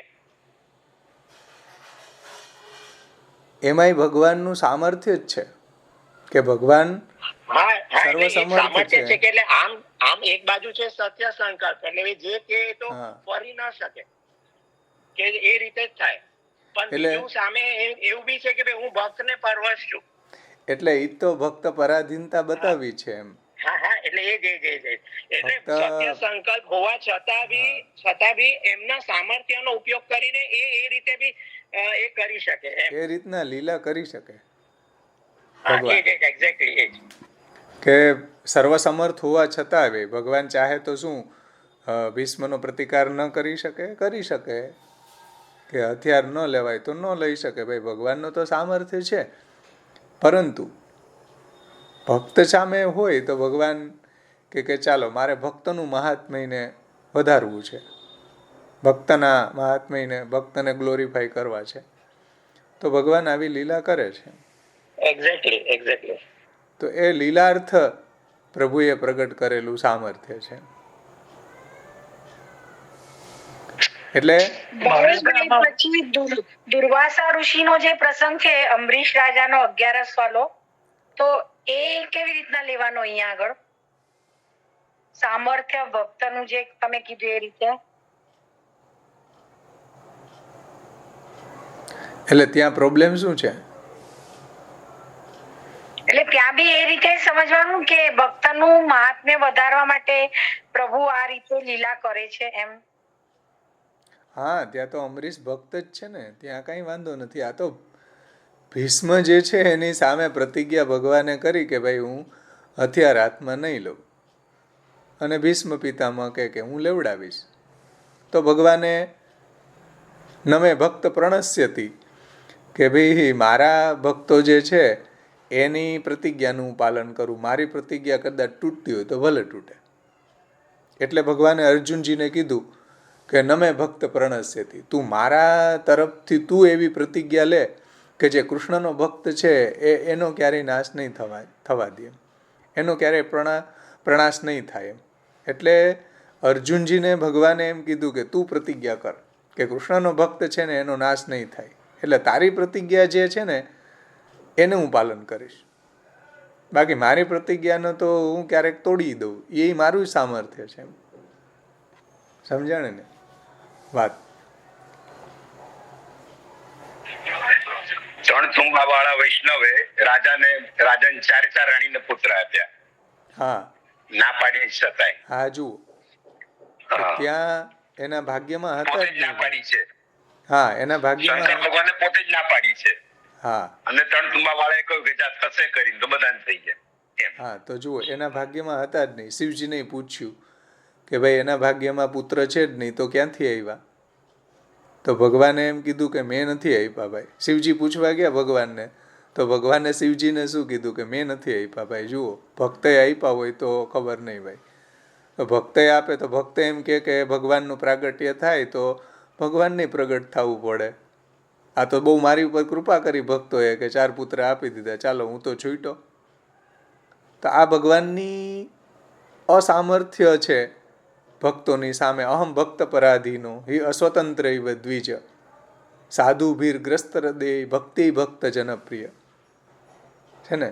ભક્તને ભક્ત પરાધીન છે, પરાધીનતા છે ભગવાનની, કે ભગવાન આટલી હદ સુધી પરાધીન બની જાય છે. એ તો ભગવાનનું સામર્થ્ય છે, એ તો ભગવાનની પુષ્ટિ છે. સમજાણું ને? એ તો ભગવાનનો અનુગ્રહ છે કે સર્વસમર્થ હોવા છતાં પણ આટલા ભક્તની સામે પરવશ બની જાય છે કે અહમ ભક્ત પરાધીનો હિ અસ્વતંત્ર દ્વિજ, સ્વતંત્ર હોવા છતાંય અસ્વતંત્ર જેવા બની જાય છે. સમજાણું ને? એ પણ ભગવાનનું સામર્થ્ય છે.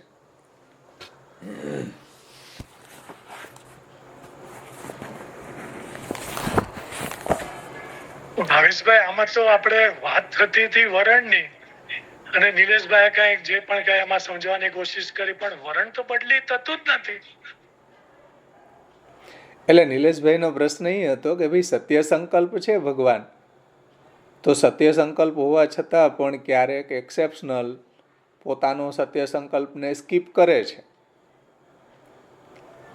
સમજાણું ને? આ ગયા વખતે નહીં, એની પહેલા વખતે જે ચર્ચા નીકળી હતી ને એ ઉપરથી પૂછતા હતા કે ભાઈ સત્ય સંકલ્પ હોવા છતાં એ તો હથિયાર હાથમાં લીધું તો એ સત્ય સંકલ્પ થયા કે નહીં, કે હું હથિયાર હાથમાં નહીં લઉં, ભગવાને પ્રતિજ્ઞા કરી.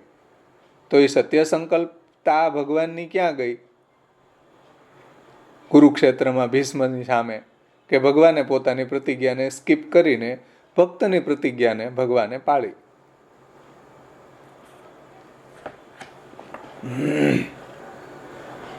એટલે એ વરણ છે ને એ સત્ય સંકલ્પ છે, એ બાબતમાં આ ચર્ચા હતી. સમજાણું? કે વરણ ત્રણેય માર્ગની અંદર ફિક્સ છે, તો ફિક્સ છે એ જ ભગવાનનો સત્ય સંકલ્પ છે, એ વરણ બદલાતું જ નથી. તો નિલેશભાઈએ એ પ્રશ્ન પૂછ્યો કે ભાઈ સત્ય સંકલ્પ છે તો પછી પોતાની પ્રતિજ્ઞા કેમ તોડી? સમજાણું ને? વર્ણ અનુલક્ષીને જ આ પ્રશ્ન આવ્યો હતો.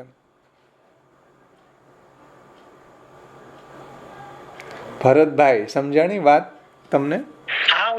ઓકે, ક્લેરિફાય થઈ ગયો. હા. એટલે પુષ્ટિ પ્રવાહ મર્યાદા ભેદની જ ચર્ચા ચાલી રહી છે. ભાઈ, કોઈને એવું લાગે કે કોઈ વિષય બદલાઈ ગયો, એવું નથી. આ એક્ઝેક્ટ પુષ્ટિ પ્રવાહ મર્યાદા ભેદનો જ વિષય છે.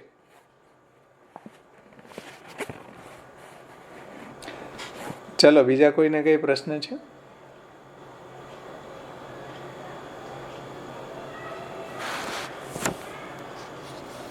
હવે જુઓ પુરુષોત્તમજી શું કે છે આગળ. ભાવેશભાઈ, બીજી લિંક માંથી સવાલ છે. હા બોલો. હા બોલો બેન, વૈષ્ણવ બોલો.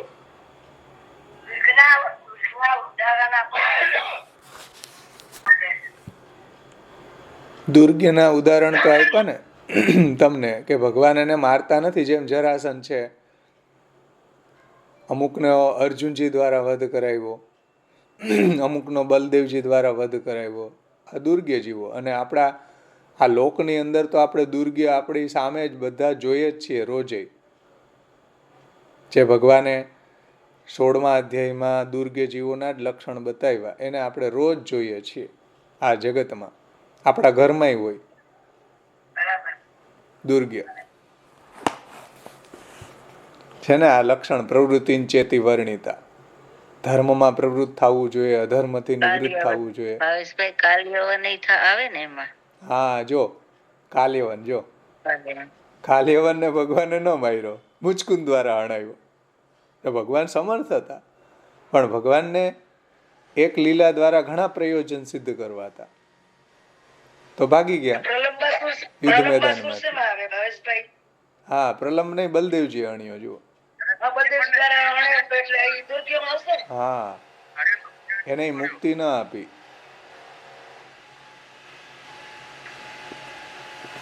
એટલે એવા જે દુર્ગ્ય છે એને મુક્તિ નથી આપી ભગવાન, એમ બીજા દ્વારા એને હણાવ્યા છે. ને જે અજ્ઞ છે એને ભગવાને હણ્યા છે અને મુક્તિ પ્રદાન કરી છે. અથવા તો એનો આસુરાવેશ દૂર થઈ ગયો પછી એને ભગવાને મુક્તિ આપી છે. આવું બન્યું છે. ભાવેશભાઈ. હા બોલો નીતાબેન. હા, મહાભારતમાં એવું આવે છે કે જેની દ્રષ્ટિ યુદ્ધમાં, એટલે ભગવાનની દ્રષ્ટિ જેના ઉપર પડી, યોદ્ધા ઉપર, તો ત્યાં બી એની મુક્તિ થઈ છે. તો એ કેવી રીતના લેવાનું પછી? ભગવાન લડતા લડતા જ ભગવાનનું જે સ્વરૂપ, ભગવાન જે અર્જુનજીનો રથ ચલાવતા હતા, એની જે છટા હતી ભગવાનની, એની દ્રષ્ટિ મરતા મરતા ભગવાનના આવા સ્વરૂપ ઉપર ગઈ તો એ મુક્ત થઈ ગયા. તો મુક્ત થયા હશે, ભગવાનને મુક્ત કરવા હતા એટલે એને ભગવાન ઉપર દ્રષ્ટિ પડી. સમજો, બધાની કેમ ન પડી? જેને મુક્ત કરવા હશે એની જ દ્રષ્ટિ પડી છે. જે કંઈક અજ્ઞ જીવો છે એને જ મુક્ત કરવા હશે અને એની દ્રષ્ટિ મળતી વખતે ભગવાન ઉપર પડી, એટલે ભગવાન એને મુક્તિ આપી દીધી. ભાઈ, ભગવાનનું તો સ્વરૂપ એવું છે, ભગવાનનું પ્રમેય બલ એવું છે, ભગવાનમાં કર્તૃમ સામર્થ્ય છે. આ સમજાઈશ ને? અકર્તૃમ સામર્થ્ય છે. આ કર્તૃમ સામર્થ્ય પ્રગટ કરી ભગવાને, કે કંઈ સાધન નથી કર્યું, ભગવાનની સામે લડતા હતા છતાંય ભગવાને મુક્તિ આપી દીધી. તો કંઈક એ દુર્ગ્ય જીવો તો નહીં હોય, અજ્ઞ જીવો જ હશે, તો જ એને મુક્તિ મળે ને. સમજાઈશ ને વાત? હા ભાઈ.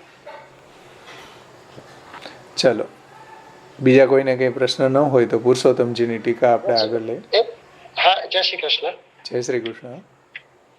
હવે આ પુષ્ટિ પ્રવાહ મર્યાદામાં પાન નંબર 165 ઉપર સ્વરૂપેણા અવતારેણ ચ લિંગેન ગુણે ચ સ્વરૂપે વા દેહે આ તત્ક્રિયાસુ તાર્થ. હવે એમાં શું છે કે શ્યામ બાબાએ એક ઉદાહરણ આપેલું છે કે આ જે લિંગ ભેદ ને બધું છે એમાં એક અપવાદ રૂપ રસપ્રદ એક ઉદાહરણ આપ્યું છે. એ જરા સમજાતું નથી. श्री पुरुषोत्तम जी आगर शू के जो किंतु यह संदेह यहाँ यह होता है कि पूर्व में जब सर्ग भेद के विषय में बताया गया तो प्रावाहिक आसुरी जीवों का सर्ग जघन्य बताया गया है, એટલે हीन प्रकारना હોય છે आसुरी जीवो। इसलिए ऐसे प्रवाही जीवों के अंग एवं उनकी क्रिया भी दुष्ट होती है। એટલે પ્રવાહી જીવો છે એના સ્વરૂપ, દેહ, ક્રિયા બધું दुष्ट હોય છે। यह सिद्ध हुआ।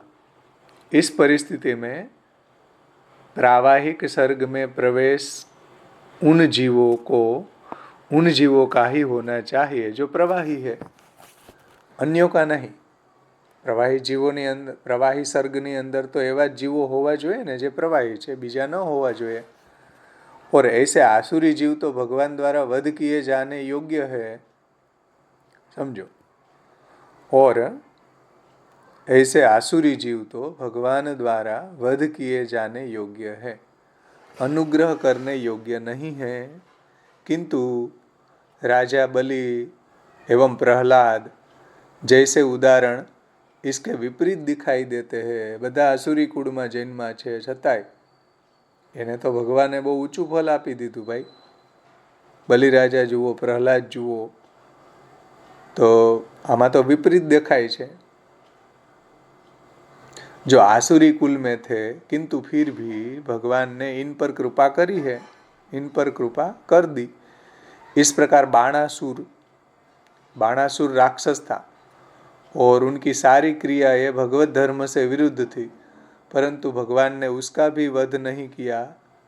ऐसा क्यों? इसका निराकरण आगे के श्लोक में श्री आचार्य चरणों करते हैं। आ पूर्व पक्ष હતો કે ભાઈ પ્રવાહી જીવ છે તો પ્રવાહ સર્ગમાં જ હોવા જોઈએ, એને બદલે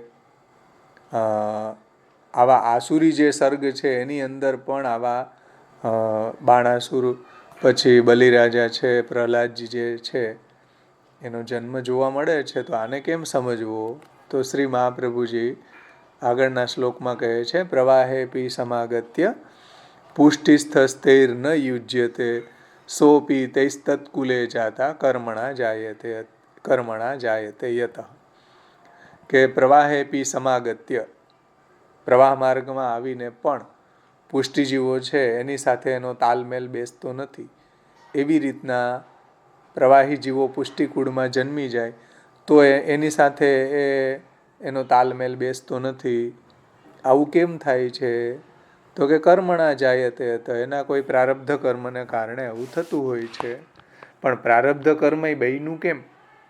તો એના કર્મને કારણે, કે કોઈ ભગવદ અપરાધ, કે કોઈ ભક્તનો અપરાધ, કે કોઈ વેદ નિંદા, કે કોઈ અધર્મનું આચરણ કરવાના કારણે એવું પ્રારબ્ધ પેદા થયું, અસદ પ્રારબ્ધ। સમજાઈશ ને વાત? હવે એની ટીકા જુઓ, શ્રી પુરુષોત્તમજી બહુ સુંદર રીતે વિવેચના કરે છે કે સર્વપ્રથમ તો કારિકા के प्रवाहेपि समागत्य इत्यादि शब्दों का अर्थ है कि प्रवाह में भी मिलकर पुष्टि मार्गी जीव उस मेल के कारण आसुरी धर्मों से जुड़ जाता है। उसका हेतु यह है कि यह अपने कर्मों के कारण ऐसे प्रावाहिक कुल में पैदा हो जाते हैं और इसी कारण वह प्रावाहिक माना जाने लगा। એટલે પ્રવાહિક માનવામાં આવે છે, હકીકતમાં એ પ્રાવાહિક હોતા નથી, પણ પ્રવાહી કુળની અંદર જન્મી ગયા, જેમ આસુરી કુલની અંદર જન્મી ગયા બલિરાજા અને પ્રહલાદ, તો એ કુલ તો આસુરી જ છે। અને પ્રહલાદજી એમ કહે છે કે હું અસુર છું, અસુર કુલમાં જન્મેલો છું। હું આસુર છું એમ નહીં, સોરી, ભૂલથી શબ્દ નીકળી ગયો, પણ આસુરી કુલમાં જન્મેલા છે, આસુરી નથી। तो અહીંયા श्री पुरुषोत्तम जी कहे छे कि प्रावाहिक से जुड़ जाते हैं।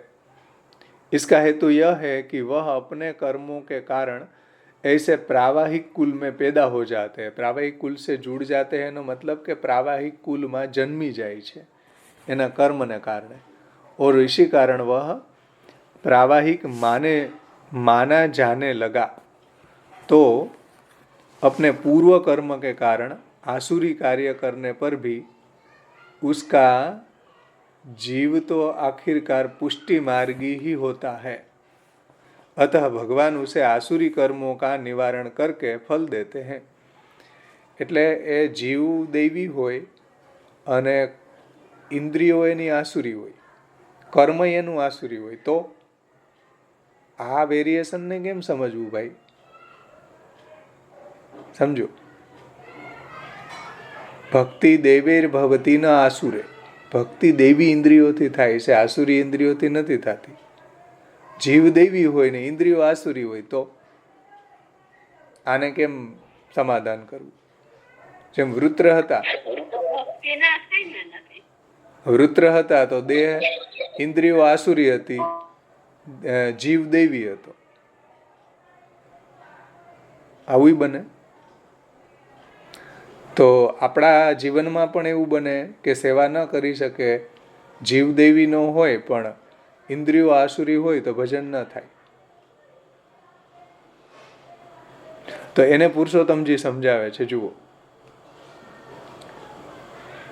कि आसुरी कार्य करने पर भी उसका जीव तो आखिरकार पुष्टि मार्गी ही है, अतः भगवान उसके आसुरी कर्मों का निवारण करके फल देते हैं. जैसे कि अजामिल को दिया था. અજામિલનું દ્રષ્ટાંત પુરુષોત્તમજી આપે છે કે જીવ છે એ દૈવી હતો, કર્મ એનું કેટલું આસુરી હતું.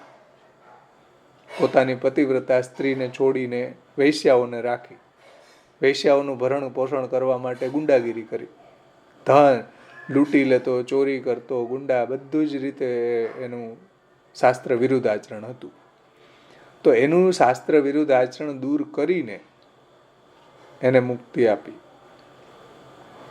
ભગવાનની ભક્તિ કરી છે અને હરિદ્વાર જઈને જ્યારે વિષ્ણુ દૂતો અને યમદૂતોનો સંવાદ એણે સાંભળ્યો, પછી બધું છોડીને એને વૈરાગ્ય આવી ગયો અને ભગવાનનું ભજન કર્યું ને ભગવાનના ભજનથી એની મુક્તિ થઈ છે. સમજાય ને? નારાયણ નામથી તો એને કેવલ આ વિષ્ણુદૂતો અને યમદૂતોનો સંવાદ જ સાંભળ્યો. ઉદ્ધાર તો એનો ભક્તિથી જ થયો છે. ભાગવતમાં વાંચો, નારાયણ નામ લેવાથી કઈ તરત ઉદ્ધાર નથી થઈ ગયો, પણ એને ભગવાનના નામનું મહાત્મ્ય સમજાણું અને આ વિષ્ણુદૂતો અને યમદૂતોનો સંવાદ સાંભળીને વૈરાગ્ય ઉત્પન્ન થયો. બધું છોડીને ખૂબ એને પશ્ચાતાપય થયો અને ભગવાનનું ભજન કર્યું, પછી એનો ઉદ્ધાર થયો. તો જુઓ, જીવ દૈવી હોય ઘણી વખત, પણ એની આસુરાવેશ એની અંદર હોવાના કારણે કર્મ બધા આસુરી કરતો હોય. તો આ બધું અવતાર કાલમાં આપણે એની વ્યવસ્થા સમજી શકીએ. અત્યારે અનવતાર કાલમાં તો આપણે કેમ સમજીએ ભાઈ જીવને? આસુરી મહાપ્રભુજીએ પુષ્ટિ પ્રવાહ મર્યાદા ભેદ ગ્રંથ દ્વારા આ જ વાત સમજાવી કે જીવ દેહ ક્રિયા ભેદે પ્રવાહેણ ફલેન છે. એની ક્રિયા ઉપરથી આપણે અનુમાન કરી શકીએ, બાકી જીવને તો ખબર જ નથી આપણને. આપણે તો કેવલ અનુમાનથી જ એના આચરણ ઉપરથી આપણે અનુમાન કરી શકીએ. જીવ કેવો છે એ તો ભગવાન જાણે, એ તો ભગવાન જ જાણે છે, બીજું કોઈ નથી જાણતું. અને શ્રી મહાપ્રભુજી ગુસાઈજી પણ સાક્ષાત ભગવાનનું પ્રાગટ્ય હતું એટલે જીવને જાણી જતા હો. એની ક્રિયાને નહીં, ક્રિયાને જોઈને નહીં, એના જીવને જ ઓળખી જતા કે આ દૈવી છે. અને મહાપ્રભુજી ગુસાઈજીની સાથે રહેવાવાળા ભગવદીઓ છે, એ પણ જીવને જોઈને ઓળખી જતા. ક્રિયા તો એની આસુરી જ હતી. જેમ નારાયણદાસ છે, નારાયણદાસ કાયસ્થ, કૃષ્ણદાસ મેઘને કહી દીધું કે આ જીવ દૈવી છે, પણ આની ક્રિયા યોગ્ય નથી ભાઈ. એણે કીધું, એને સલાહ આપી એક વખત કે આ ધંધો મૂકી દે ભણાવવાનો, આ તારી તામસતાને કારણે એનું દુષ્પરિણામ આવશે. તો કે ના, આ મારે બરાબર છે. પછી આગળ પરિણામ આવ્યું ને, બાળકને મૂર્છા આવી ગઈ, તો પછી મહાપ્રભુજીને શરણે આવ્યા. તો જુઓ, કૃષ્ણદાસ મેઘન પણ જીવને ઓળખી જતા. ક્રિયા એની આસુરી હોય તો પણ આપણે ન ઓળખી શકીએ. સમજમાં આવે ને? આપણે તો મહાપ્રભુજીની આજ્ઞા પ્રમાણે એની ક્રિયા જોઈને વ્યવહાર કરવો. જીવને ખબર જ નથી આપણને કે કયા પ્રકારના જીવ છે, તો આપણે તો ક્રિયા ઉપરથી અનુમાન કરી શકીએ.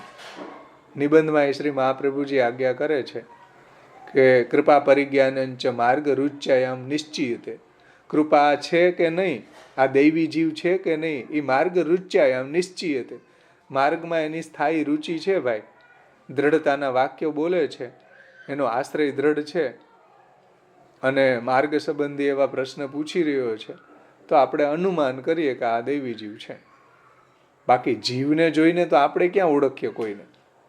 એ તો શ્રી મહાપ્રભુજી ગુસાઈજીને એની સાથે રહેવાવાળા ભગવદીઓ એ જીવને ઓળખી જતા. બાકી આપણે તો આચરણ ઉપરથી જ અનુમાન કરીએ ભાઈ, મહાપ્રભુજીની આજ્ઞા પ્રમાણે. મહાપ્રભુજી એ જ રીતના આજ્ઞા કરી કે આચરણ ઉપરથી જ અનુમાન થાય કે કેવું આચરણ પ્રગટ કરી રહ્યો છે. સમજમાં આવી ને વાત? તો અજામિલ છે દુષ્ટ હતો તો બધાને એમ જ લાગે કે આસુરી જીવ જ હશે. આસુરી જીવ ન હતો ભાઈ. તો આધુનિક સમયમાં આપણે તો આચરણ જોઈને જ અનુમાન કરી શકીએ અને એ જ પ્રમાણે વ્યવહાર કરવો જોઈએ કે આ આસુરી જીવ છે કે આ મર્યાદા જીવ છે કે આ પ્રવાહી આ પુષ્ટિ જીવ છે. બીજો કોઈ ઉપાય નથી. મહાપ્રભુજીની આજ્ઞા પ્રમાણે આ જ રીતના આપણે સમજી શકીએ. તો અજામિલનું દ્રષ્ટાંત પુરુષોત્તમજી આપે છે કે ભાઈ જીવ છે એ દૈવી હતો પણ એના લક્ષણ જોઈએ તો આસુરીના હતા. તો એનો જ્યારે એ આસુરાવેશ દૂર થયો ત્યારે એને મુક્તિ થઈ. અથવા જો ભગવાનની અવતાર દશા હોય તો ભગવાન આવા દૈવી જીવો હોય અને વ્યવહાર એનો આસુરી જીવનો હોય તો ભગવાન એને મારીને મુક્તિ આપે. સમજમાં આવે ને? અને એ પણ ભગવાનમાં તન્મય થવાના કારણે, ભલે દ્વેષ ભાવથી, કામમ ક્રોધમ ભયમ સ્નેહમ સૌહૃદમ એક્યમેવ વા નિત્ય હરો વિદધતો યાંતિ યાતે તન્મયતામિતે. તન્મય થઈ ગયા હતા દ્વેષ ભાવના કારણે. સમજમાં આવે ને? પૂતના કેટલી તન્મય હતી. આ કૃષ્ણ હશે, જે બાળકને હાથમાં લેતી ઘોરા પૂતના, જે બાળકને હાથમાં લેતી એમાં એને કૃષ્ણની જ ભાવના થતી. કેટલી કૃષ્ણમાં તન્મય હતી. કંસ જુઓ કેટલો કૃષ્ણમાં તન્મય હતો વેરભાવથી. ખાતા પીતા સૂતા બેસતા જાગતા કૃષ્ણમ તન્મયમ જગત. આખું જગત એને કૃષ્ણમય લાગવા માંડ્યું, પણ ભયના કારણે, સ્નેહના કારણે નહીં. સમજમાં આવે ને? શિશુપાલ છે જન્મ્યો ત્યાંથી જ પ્રભુને એ ગાળો આપતો, તો કૃષ્ણમાં તન્મય હતો. તો યાતે તન્મયતામ હિતે, કૃષ્ણમાં તન્મય થઈ ગયા હતા વેરભાવથી, અને એ જીવો પાછા દૈવી હતા એટલે ભગવાને એ હતા અજ્ઞ જીવો એટલે ભગવાને એને હણીને મુક્તિ પ્રદાન કરી છે. તો આ રીતના અહીંયા પુરાણોમાં પણ આવા પ્રસંગો આપણને જોવા મળે. તો એનું રહસ્ય મહાપ્રભુજીએ આપણને સમજાવ્યું. જે વૃત્રના પ્રસંગમાં પણ આપણને આ વાત મહાપ્રભુજીએ ભાગવતાર્થ પ્રકરણમાં સમજાવી કે ભાઈ છે દૈવી જીવ પણ લક્ષણો એના અત્યારે આસુરી જીવ તરીકેના છે. આગળ જુઓ પુરુષોત્તમજી શું કહે છે. આમાં કોઈને કઈ પ્રશ્ન છે?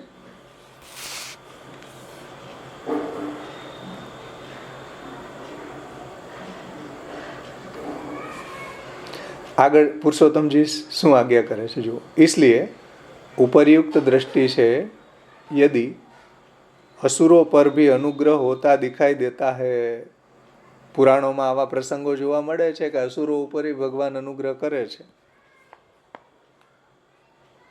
તો इसमें कोई दोष नहीं मानना चाहिए, यह भाव है. તો આમાં કોઈ દોષ નથી, કારણ કે એ બધા દુર્ગ્ય જીવો નથી, અજ્ઞ જીવો છે. એ અજ્ઞ જીવો છે એટલે ભગવાન એને આ રીતના શિક્ષા આપીને પણ એનો ઉદ્ધાર કરે છે.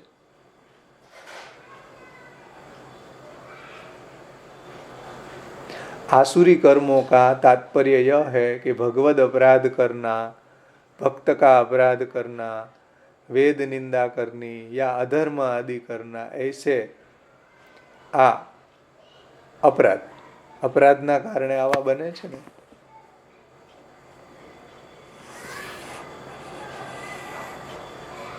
આવી આસુરી યોનિમાં એનો જન્મ શા માટે થાય છે એનું રીઝન બતાવે છે શ્રી પુરુષોત્તમજી કે ભગવત ભક્તોનો અપરાધ, ભગવાનનો અપરાધ, વેદ નિંદા, અધર્મ, અધર્મ આચરણ, એના કારણે એને આવી હીન યોનિમાં, આસુરી યોનિમાં જન્મ થાય છે. ભગવદ અપરાધ કરના, ભક્ત કા અપરાધ કરના, वेद निंदा करनी या अधर्म आदि करना, ऐसे जीवों की व्यवस्था आचार्य चरणों के यद्यपि अधर्म का आचरण करे तो नरकपात होना योग्य है. अधर्म आचरण करवाना કારણે નરકપાત થવું જ જોઈએ, પરંતુ ભગવાન નામ નરક કા વિરોધી હે. ભગવાનનું નામ છે એ નરકનું વિરોધી છે. ભગવાનનું નામ લેવાવાળા છે જે ભક્તો છે એ અધર્મ આચરણ ક્યારેક એનાથી થઈ જાય કે વેદ નિંદા એનાથી થઈ જાય તો પણ એનો નરકમાં તો પાત થતો જ નથી. કેમ? क्योंकि भगवान नाम नरक का विरोधी है, अतः नरक में तो वो नहीं गिरते हैं परंतु क्षुद्र जैसी हीन योनि में उत्पन्न होते हैं.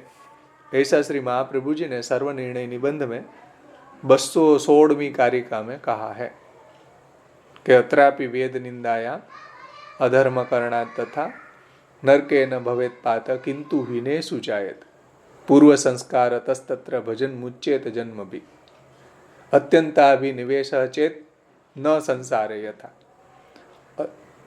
પૂર્વ જન્મમાં કોઈ વેદ નિંદા કે અધર્મ આચરણ કરવાના કારણે આવી મ્લેચ્છ યોનિમાં, હીન યોનિમાં, ક્ષુદ્ર યોનિમાં, પંચમ વર્ણમાં જન્મી જાય. જેમ તાજ બીબી, મેહા ઢીમર, અલી ખાન, રસખાન, આ બધા. હવે આવી હીન યોનિમાં એનો જન્મ થઈ ગયો, ત્યાં પણ એને ભગવાનનું ભજન કરેલું છે. તો હીન યોનિમાં જન્મ થવાનું કારણ પુરુષોત્તમજી કહે છે કે વેદ નિંદા, અધર્મ, ભગવદ અપરાધ, ભક્તોનો અપરાધ, આવું મહાપ્રભુજીએ સર્વનિર્ણયમાં કહ્યું છે. અને હીન યોનિમાં પણ જો સંસારનો અભિનિવેશ પ્રબલ હોય તો ઉદ્ધાર ન થાય, તો બીજા જન્મ થયા કરે એના.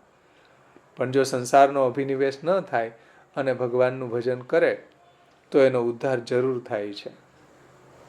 इस निबंध वाक्य से समझ लेनी चाहिए.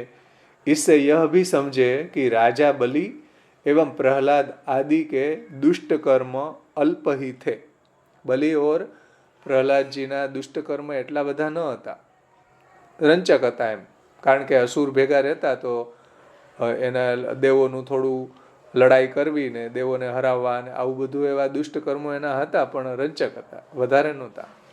આસુરી જીવોના જેવા દુષ્ટ કર્મો હોય એવા નહોતા બલિના કે પ્રહલાદના. અલ્પહી થે, અધિક ગંભીર નહીં થે. એના દુષ્ટ કર્મો જુઓ, ગંભીર નહોતા કોઈ એવા, થોડા થોડા હતા. તો ભગવાને એને એના સામું ન જોઈને એને મુક્તિ આપી છે. इसलिए यदि भगवान ने उस पर कृपा कर दी हो तो इसमें कोई दोष नहीं है. એટલે ભગવાને એની ઉપર કૃપા કરી જ છે એમાં. કારણ કે અજ્ઞ જીવો છે અથવા તો કોઈ એવા અપરાધના કારણે આસુરી યોનિમાં એનો જન્મ થઈ ગયો છે, પરંતુ એણે ભગવાનનું ભજન જ કર્યું છે, ભગવાનને સમર્પણ જ કર્યું છે. બલિનો પ્રસંગ જુઓ, શુક્રાચાર્યજીએ ના પાડી છતાંય ભગવાનને સર્વસ્વ સમર્પણ કરી દીધું. બલિરાજા કો સમર્પણ સાચો. તો એ ભક્તિ જે છે ને એ ક્યાંય દબાઈ ન શકે. ગમે એવા આસુરી કુલમાં જન્મે તો એની ભક્તિ છે એ પ્રગટ થાય ને થાય, અને ભક્તિ કરે જ. સમજાણું ને? વાર્તા પ્રસંગોની અંદર તો એવા ઘણા આપણે પ્રસંગો જોઈ શકીએ છીએ કે એવા આસુરી કુલમાં, પ્રવાહી કુલમાં જન્મી ગયા, છતાંય એને ભગવાનનું ભજન કર્યું છે. 252 આવે ને કે એનો પિતા જ લૂંટફાટ કરાવતો, એનો પિતા જ આવા અધર્મ આચરણ કરતો, ને છોકરો ત્યાં રાજાને કહી આવ્યો કે જો આ કામ બધું મારા બાપનું જ છે. હા, કૃષ્ણદાસ અધિકારી. જુઓ, ઘરની બાયણે નીકળી જવું પડ્યું, ઘરથી ભાગી, ઘર છોડીને જવું પડ્યું. પિતાએ કાઢી મૂકે તો કાઢી મૂકે, પણ સત્યનો પક્ષ લેવો, ભલે પિતા હોય તોય. આ લક્ષણ ક્યાં ના ભાઈ? દૈવી જીવોના લક્ષણ છે કે આવા પ્રવાહી જીવ ભેગા જન્મી ગયા છતાં એને પક્ષ તો સત્યનો લીધો, ભગવાનનો લીધો, ભગવાનની ભક્તિ જ કરી. એટલે ભલે કોઈ એના વેદ નિંદા કે કોઈ અધર્માચરણ કે કોઈ ભગવદ અપરાધ કે કોઈ ભક્તનો અપરાધના કારણે એનો આવી યોનિમાં જન્મ થઈ જાય છે, પરંતુ ભગવાનનું ભજન જ કરે છે. એ હકીકતમાં પુષ્ટિ જીવો જ હોય છે. સમજમાં આવે ને વાત? એટલે જુઓ, કુંભનદાસજી જેવા ભગવદીયને ત્યાં પણ પ્રવાહી જીવ હતા. 7 પુત્ર હતા, એમાંથી 1.5 જ પુત્ર માનતા. કે ચતુર્ભુજદાસ છે, ઠાકોરજીની સેવા કથામાં તન્મય રહેતા, તો એ આખા હતા. કૃષ્ણદાસ હતા તો એ કેવલ ગાયોની સેવા કરતા, તો એ અડધા હતા. બીજા 5ના શું? 5 તો એને પુત્ર જ નહોતા માનતા, જે સાવ પ્રવાહી હતા. તો કુંભનદાસ જેવા ભગવદીઓની ઘરે આ રીતના દૈવી જીવય છે અને આસુરી જીવય, પ્રવાહી જીવય છે. જુઓ, બેય છે એને. એટલે એવું નથી, આમાં કોઈ ફિક્સેશન નથી ભાઈ કે પુષ્ટિજીવની ઘરે બધા પુષ્ટિજીવો જ જન્મે અને પ્રવાહીની ઘરે બધા પ્રવાહી જ જન્મે, આવું નથી.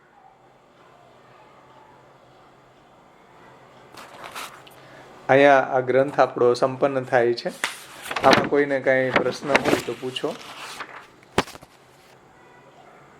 આમાં છેલ્લે જુઓ પુરુષોત્તમજી શું કહે છે, यह ग्रंथ यद्यपि पूर्ण है परंतु इसके आगे ग्रंथ आधुनिक जीव के दुर्भाग्य के कारण प्राप्त नहीं होता है, अतः इस ग्रंथ के आरंभ यानी कि उपक्रम में एवं उपसंहार में तालमेल नहीं होने के कारण, तालमेल નથી. મહાપ્રભુજીએ જે પ્રતિજ્ઞા કરી કે પુષ્ટિ પ્રવાહ મર્યાદા વિશેષેણ પૃથક પૃથક જીવ દેહ ક્રિયા ભેદે પ્રવાહેણ ફલેન ચ, કે પુષ્ટિ જીવ, પ્રવાહી જીવ ને મર્યાદા જીવ, આ ત્રણેયના જીવ દેહ ક્રિયા, એની સાધના પ્રણાલી, એને મળતા ફલ, આ બધું હું કહીશ.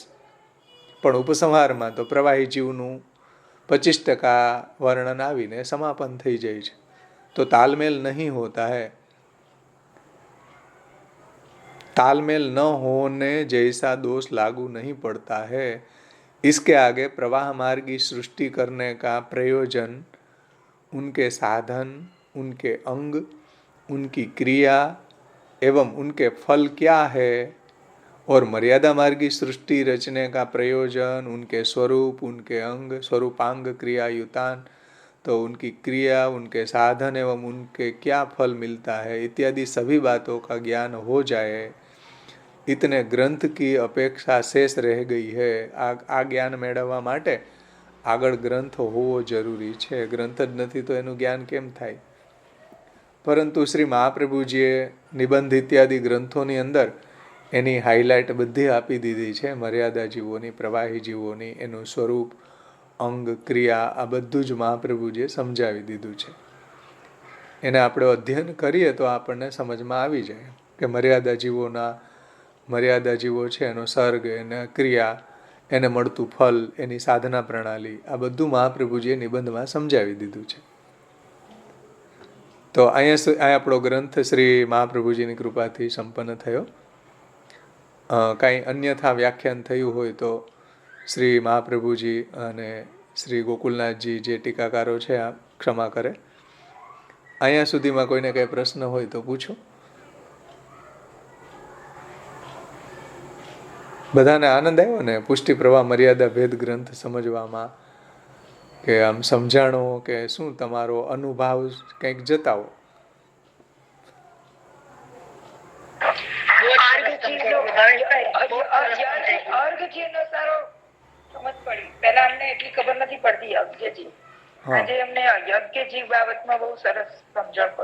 હા, શ્રી મહાપ્રભુજીએ એનો ખુલાસો કર્યો. પુરુષોત્તમજીએ વિશેષ ખુલાસા કર્યા અજ્ઞ જીવોના, કે અજ્ઞ જીવોને મુક્તિ કેમ મળી રહી છે આવા આસુરી જીવોને? તો પુરુષોત્તમજી કહે છે કે ભાઈ આસુરી નથી, અજ્ઞ છે. બીજા કોઈને કઈ પ્રશ્ન છે?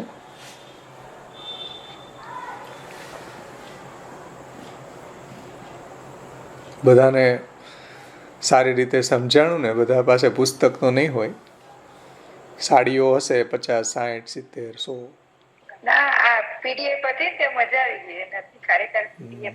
ઝેરોક્સ નહીં કઢાવી હોય, કઢાવી? મોબાઈલમાં આખું ફોડી હશે પણ ઝેરોક્સ નહીં કઢાવી, કારણ કે જરૂરી નથી ને આપણને એટલું લાગતું. મહાપ્રભુજીની વાણી આપણને એટલી જરૂરી નથી લાગતી જેટલી જરૂરી આપણને આપણો ડ્રેસ લાગે છે, સાડી લાગે છે, આપણું ઘર લાગે છે. પંખો ખરાબ થયો હોય તો તે દિવસે જ આપણે બદલાવી નાખીએ. રેફ્રિજરેટર ખરાબ થયું હોય તો તે જ દિવસે આપણે રિપેર કરાવી લે. થાય ને આવું. ખેર, બીજા કોઈને કંઈ પ્રશ્ન હોય તો પૂછો. બીજી કંઈ સંપ્રદાય સંબંધી હજી આપણી પાસે થોડો સમય છે.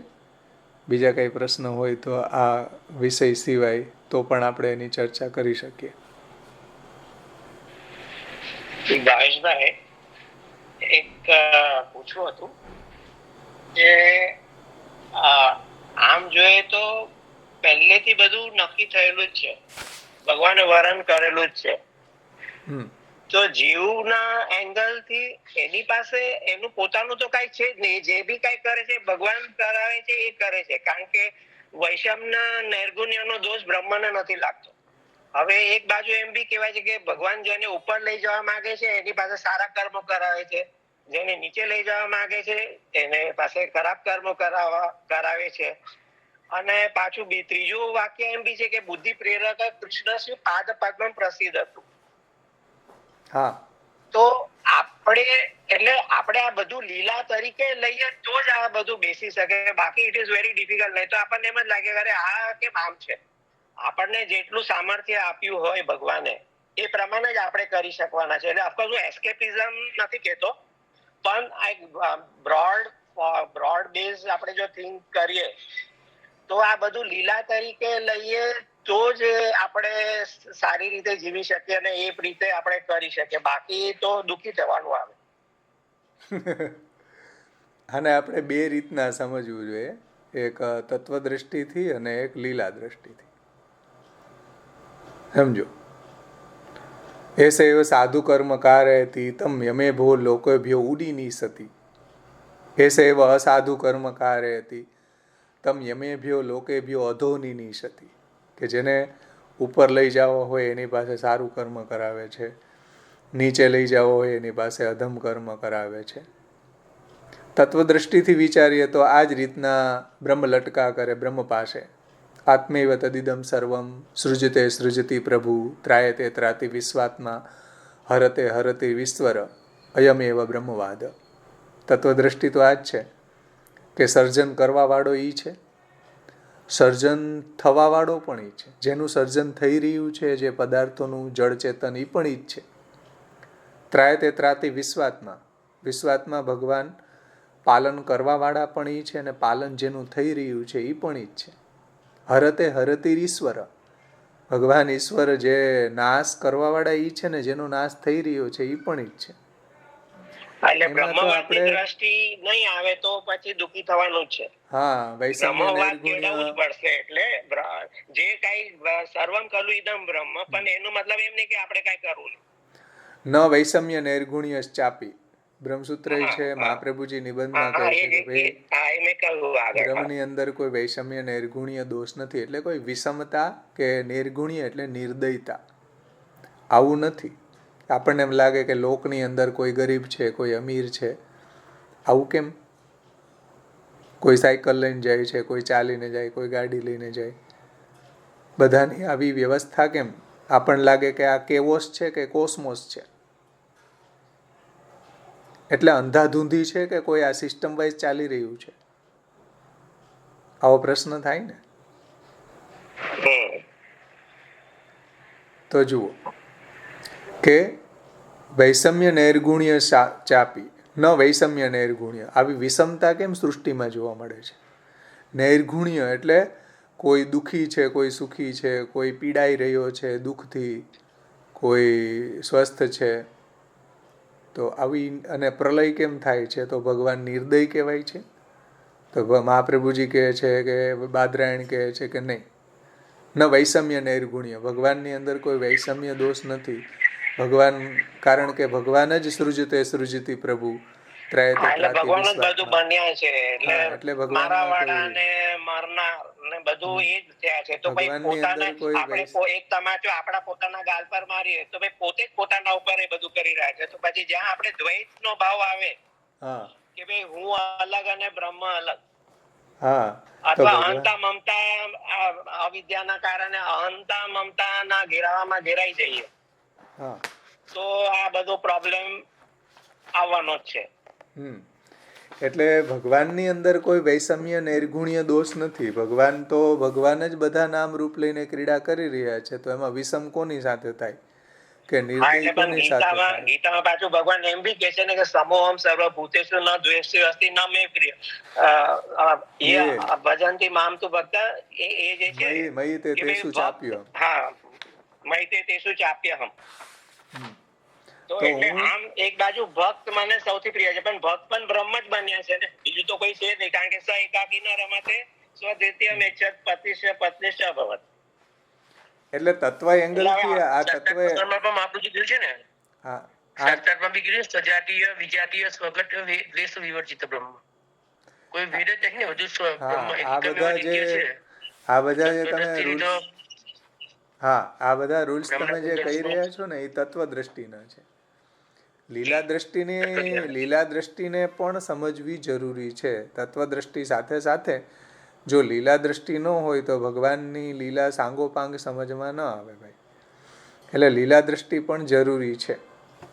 અને હમણાં નિલેશભાઈ એક બીજું વાક્ય બોલ્યા, બુદ્ધિ પ્રેરક કૃષ્ણસ્ય પાદ પદ્મ પ્રસીદતું ધ્યાના સમર્થ જીવાનામ અસ્માકમ સર્વદા સ્વતઃ.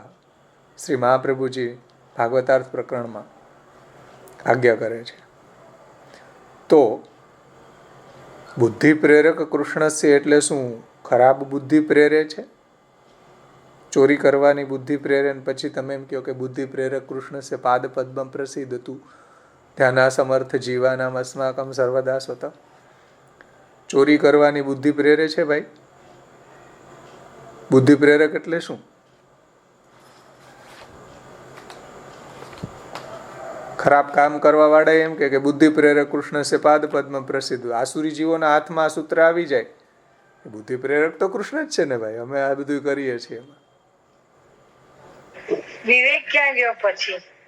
હા, પણ મહાપ્રભુજી એમ કે છે કે નહીં ભાઈ, આનો અર્થ એવો નથી થતો ભાઈ. બુદ્ધિ પ્રેરક કૃષ્ણસ્ય પાદ પદ્મમ પ્રસિદ્ધતું, અમારી ઉપર પ્રભુના ચરણ કમળ, પ્રભુ અમારી ઉપર પ્રસન્ન થાવો. બુદ્ધિ પ્રેરક, સારી બુદ્ધિ પ્રેરક, ભગવદગામી બુદ્ધિ પ્રેરક, ભગવત સંબંધી, ભગવદ ભજન સંબંધી બુદ્ધિ પ્રેરક ભગવાન છે. સંસારાસક્તિ તરફ તમે જઈ રહ્યા છો તો એવી બુદ્ધિ ભગવાન નથી પ્રેરતા હો ભાઈ, એ તો અવિદ્યાનું કાર્ય છે. જો હા, લીલાવાદને સમજવો કઈ રીતના, તત્વવાદની તો આપણે ચર્ચા કરી, આપણે હવે લીલાવાદને સમજી રહ્યા છીએ કે બુદ્ધિ પ્રેરક કૃષ્ણ છે, તો ખરાબ કર્મ કરવાની બુદ્ધિ ભગવાન નથી પ્રેરતા, એ તો અવિદ્યાનું કાર્ય છે. સંસારાસક્તિ, આપણે સંસારમાં આસક્ત થઈ રહ્યા છે, ભગવાન નથી કરતા, અવિદ્યા કરી રહી છે. ભગવાન તો સારી બુદ્ધિ પ્રેરે છે. ભગવાન તો ભક્તિ આપણને થઈ રહી છે ભગવાનમાં, તો એવી બુદ્ધિ પ્રેરનારા ભગવાન જ છે કે આપણને પ્રભુનો શરણાગતિ દ્રઢ થઈ રહી છે, પ્રભુને આપણે સમર્પિત થઈએ છીએ, પ્રભુની આપણે સેવા કરી રહ્યા છીએ, પ્રભુની આપણે ભક્તિ કરી રહ્યા છીએ, તો એ બુદ્ધિ પ્રેરક ભગવાન છે. ચોરી કરી રહ્યા છે પછી એમ કહી રહ્યા છે કે બુદ્ધિ પ્રેરક કૃષ્ણ સે પાદ પદ્મમ પ્રસિદ્ધ હતું. નો, એ તો અવિદ્યાનું કાર્ય છે ભાઈ, ભગવાનનું કાર્ય એ નથી. તો આ વિવેકને સમજવો પડશે કે કઈ બુદ્ધિ પ્રેરવા વાળા ભગવાન છે અને કઈ બુદ્ધિ પ્રેરવા વાળા ભગવાન નથી. બીજું ભાવેશભાઈ, બીજું સૂત્ર એમ બી છે, લોકવતુ લીલા કૈવલ્ય.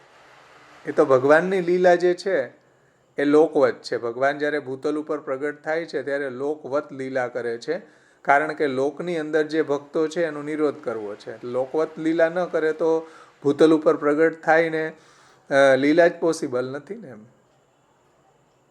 એ તો બાદરાયણે જે સૂત્ર આપ્યું છે વેદવ્યાજે, લોકવત્તુ લીલા કૈવલ્ય, લોકવત કરી છે, લૌકિક નથી. એટલે જો ધ્યાનથી સમજો કે ભગવાનની જે લીલા છે એમાં ભગવાન જ આપણને ભગવાન સુધી જવા માટે જે ભક્તિ પ્રગટ થઈ રહી છે એ ભગવાન, એ બુદ્ધિ ભગવાને જ પ્રેરી છે. સંસારાસક્તિની બુદ્ધિ જે છે એ ભગવાને પ્રેરી નથી, એ કાર્ય અવિદ્યાનું છે. તો ભગવાને આપણને અંશતયા આંશિક સ્વતંત્રતા પણ પ્રદાન કરી છે. કેટલી? કે જેમ કોઈ બળદ હોય એને તમે રસ્સીથી બાંધી લ્યો અને લાંબી રસ્સી રાખો તો એટલી લાંબી રસ્સીમાં એ બંધાયેલો છે છતાં પણ સ્વતંત્ર છે. સ્વતંત્ર કેટલો? એ એટલું જ દૂર ગોળ ગોળ ફરી શકે, એનાથી વધારે દૂર ન જઈ શકે. એ દોરડા જેટલો જ. દોરડીની લેન્થ હોય એટલું જ. હા, એટલો એ સ્વતંત્ર છે. જીવને આંશિક સ્વતંત્રતા ભગવાને પ્રદાન કરી છે ભાઈ. સમજમાં આવી ને? જેમ જુનાગઢથી રાજકોટ જતી ટ્રેનમાં તમે રાજકોટની દિશામાં દોડી શકો, અને ઓપોઝિટ દિશામાં દોડવું હોય ને, જુનાગઢની દિશામાં ચાલવું હોય ને, તોય ચાલી શકો. જુનાગઢથી રાજકોટ જતી ટ્રેનમાં તમે ટ્રેનની દિશામાં દોડી શકો અને ઓપોઝિટ દિશામાં દોડી શકો, પણ કેટલા? જેટલી ટ્રેન છે એટલા. સમજમાં આવી ને વાત? તો એટલું સ્વાતંત્ર્ય ભગવાને પ્રદાન કર્યું છે જીવને. એટલે અંતતઃ ગત્વા તો બધું ભગવાનની ઈચ્છાથી જ થઈ રહ્યું છે, છતાં પણ જીવની પણ આંશિક ઈચ્છાથી આ બધું એને સારા અને નરસા કર્મનું ફળ પ્રાપ્ત થઈ રહ્યું છે. આંશિક રીતે તો એટલો સ્વતંત્ર છે, અને એની અંદર એ જો ખરાબ કર્મ કરી રહ્યો છે તો ખરાબ ફળ મળશે. એમાં ભગવાન રિસ્પોન્સિબલ નથી ભાઈ. એમાં લીલા દ્રષ્ટિની વાત કરું છું હું, તત્વ દ્રષ્ટિની વાત નથી કરતો. તત્વ દ્રષ્ટિથી તો બધું બ્રહ્મ લટકા કરે બ્રહ્મ પાસે. એકેન મૃતપિંડેન સર્વમ મૃણમયમ સ્યાત. સમજમાં આવી ને? જુઓ, એટલે લીલા દ્રષ્ટિથી તો જીવને એટલું સ્વાતંત્ર્ય ભગવાને પ્રદાન કર્યું છે કે એ કર્મ સારું કર્મ કરે તો સત્ફળ મળે, ખરાબ કર્મ કરે તો ખરાબ ફળ મળે. નહીતર શું પ્રોબ્લેમ આવશે? કે નહીતર આ બધું ગ્રંથ વગેરે જે છે એનું શું પ્રયોજન? બોલો. મહાપ્રભુજીએ 16 ગ્રંથ પ્રગટ કર્યા અને આવી સાધના પ્રણાલી બતાવી, અને આ સાધના પ્રણાલી પ્રમાણે જો આપણે ચાલીએ તો જ આપણને ભગવાનની લીલા કે ભગવાનને માણી શકીએ, એન્જોય કરી શકીએ, કે ભગવત પ્રાપ્તિ કરી શકીએ, નહીતર ન કરી શકીએ. હમણાં જ આવ્યું કે અધર્મ આચરણ કરવામાં આવે, વેદ નિંદા કરવામાં આવે, કે ભક્ત અપરાધ કે ભગવાનનો અપરાધ થાય તો હીન યોનિમાં જન્મ થાય, કે ઘણા બધા જન્માંતર થતા રહીએ. આપણે સાવધાન રહેવા માટે તો આટલું બધું કહ્યું છે ને ભાઈ. સમજમાં આવી ને વાત? આપણને હરિરાયજીએ શિક્ષાપત્રમાં વારંવાર કીધું કે દુસંગથી ડરતા રહેવું, દુસંગથી દૂર રહેવું, ભગવાનનો જ અનન્ય આશ્રય કરવો, મહાપ્રભુજીના ચરણ કમળનો અનન્ય આશ્રય કરવો. વારંવાર હરિરાયજીએ ટોર્ચરિંગ આપણને હેમ્બરિંગ કરીને સમજાવ્યું છે. ટોર્ચરિંગ નહીં, સોરી, ભૂલમાંથી શબ્દ નીકળી ગયો. વારંવાર હેમ્બરિંગ કરીને સમજાવ્યું છે કે ભગવત ભક્તોનો સંગ કરો, મહાપ્રભુજીના ગ્રંથોનો સંગ કરો. તો આ શાસ્ત્રનું શું ભાઈ? કર્તવ્ય ઉપદેશ થયો ને આ બધા તો આપણા માટે.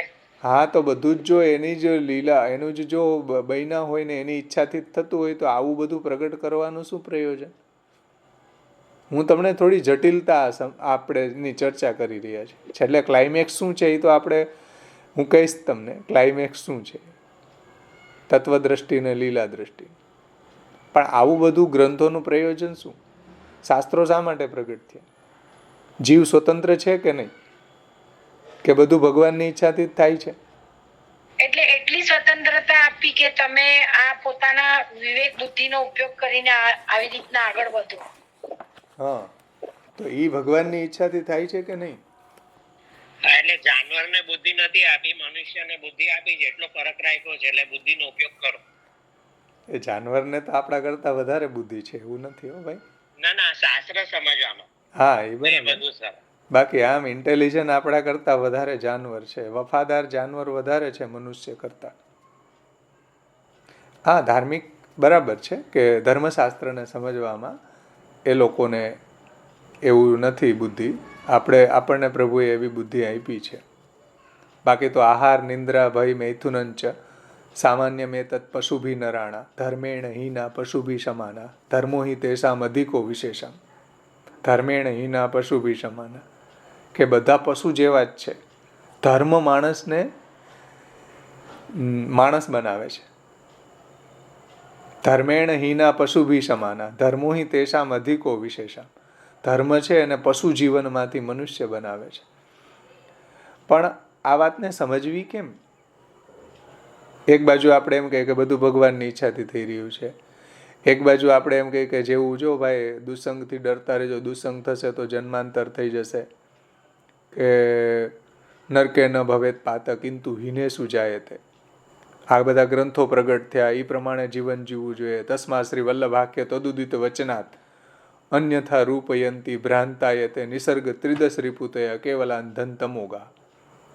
જો મહાપ્રભુજીની આજ્ઞા પ્રમાણે નથી ચાલતા તો અંધન તમના ગામી બની જશું. એક બાજુ એમ કહે કે બધું ભગવાનની ઈચ્છાથી થઈ રહ્યું છે, તો આમાં જીવનું સ્વાતંત્ર્ય કેટલું ભાઈ છે ને, જટિલતા.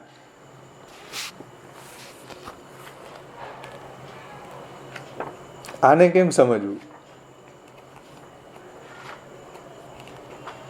બોલો.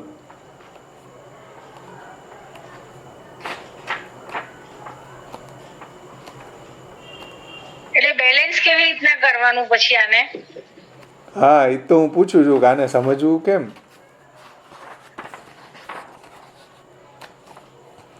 આને સમજવું કઈ રીતના? બધા ડિસ્કસ કરો ને, એટલે તો બધાને ખબર પડે ને. લૌકિકત્વમ વૈદિકત્વમ કાપટ્યા. હા, તો લૌકિકત્વ વૈદિકત્વ આપણે કપટપૂર્વક કરશું, એ ભગવાનની ઈચ્છાથી કરશું કે ભગવાનની ઈચ્છાની બહાર જઈને કરશું ભાઈ? શરણાગતિ સ્વીકારી લેવાની. શરણાગતિ બરાબર છે, પણ આ બધું કોસ્મોસ ચાલી રહ્યું છે કે કેવોસ છે? આ બધું શું છે? આ સિસ્ટમ શું ચાલી રહી છે ભગવાનની? કે બધું એની ઈચ્છાથી થઈ રહ્યું છે? કેઓસ તો ના કહેવાય ને, બધું એની ઈચ્છાથી થઈ રહ્યું છે કે તમારી ઈચ્છાથી થઈ રહ્યું છે?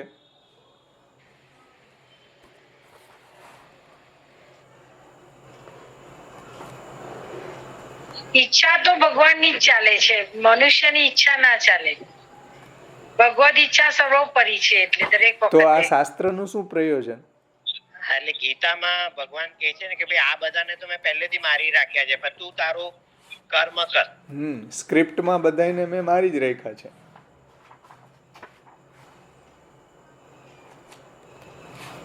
સમજમાં આવે છે ને? વિષયની જે ચર્ચાની જટિલતા સમજમાં આવે છે ને? હા, સમજ પડે છે, પણ જવાબ નથી મળી રહ્યો બરાબર. એટલે અમે અમારું સેલ્ફ એનાલિસિસમાં, તમારા પોઈન્ટ ઓફ વ્યૂ થી નહીં. એટલે પહેલા તો હું થોડી જટિલતાને વધારે જટિલ બનાવવા માંગુ છું કે પછી આપણે એનો ક્લાઇમેક્સ જે મહાપ્રભુજી કરતા કારયતા પ્રભુ છે, પ્રભુની ઈચ્છા વગર પાંદડું બી નથી હલતું. હા, એટલે આવા ઘણા બધા વચન મળશે, એટલે એ બધાનું સિન્થેસાઇઝ કરીને શું બધા નો ઓપિનિયન છે એ બધા ડિસ્કસ કરવું જોઈએ. હા, આને સમજવું કઈ યદૃચ્છા કે નિયતિ એમ. હા, યદૃચ્છા કે નિયતિ. બોલો, આ બધું નિયતિથી થઈ રહ્યું છે કે યદૃચ્છાથી થઈ રહ્યું છે? સમજવું શું આમાં આપણે?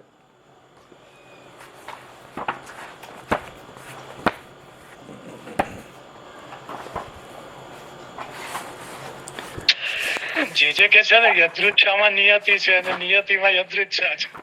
હા, એટલે બંને આવી શકે ને આમાં તો. હા, એટલે કે ભજનમ. એટલે માધવદાસની જે વાર્તા પ્રસંગમાં જેમ આવે છે કે માળા લેવા માટે જાય છે અને પછી ઠાકોરજી એમને કહે છે કે નાવ ડૂબાડું. હા, એ પ્રસંગની અંતર એવું જ આપણને સમજાય કે ભગવાનની ઈચ્છા ભક્તની ઈચ્છામાં પણ નિહિત રહેલી છે. એટલે ગોકુલનાથજી એ રીતે ભાવ પ્રકાશ કરે છે કે નિજે ઈચ્છા તો કરી શકી. તો એમાં બંને વસ્તુ આવે છે ને, કે એક ભક્તની ઈચ્છા બી ભગવાન પૂરી કરે છે અને એક ભગવાન પોતે પણ પોતાની ઈચ્છા ત્યાં પૂરી કરે છે. એ રીતે તો અહીંયા અમે તમે જે સમજાવ્યું કે તત્વોપદેશ અને બુદ્ધિ પ્રેરક કૃષ્ણ છે, એ રીતે એ બંને રીતે આવી શકે ને, એટલે બંને વાત લાગુ પડે ને આપણને એમ.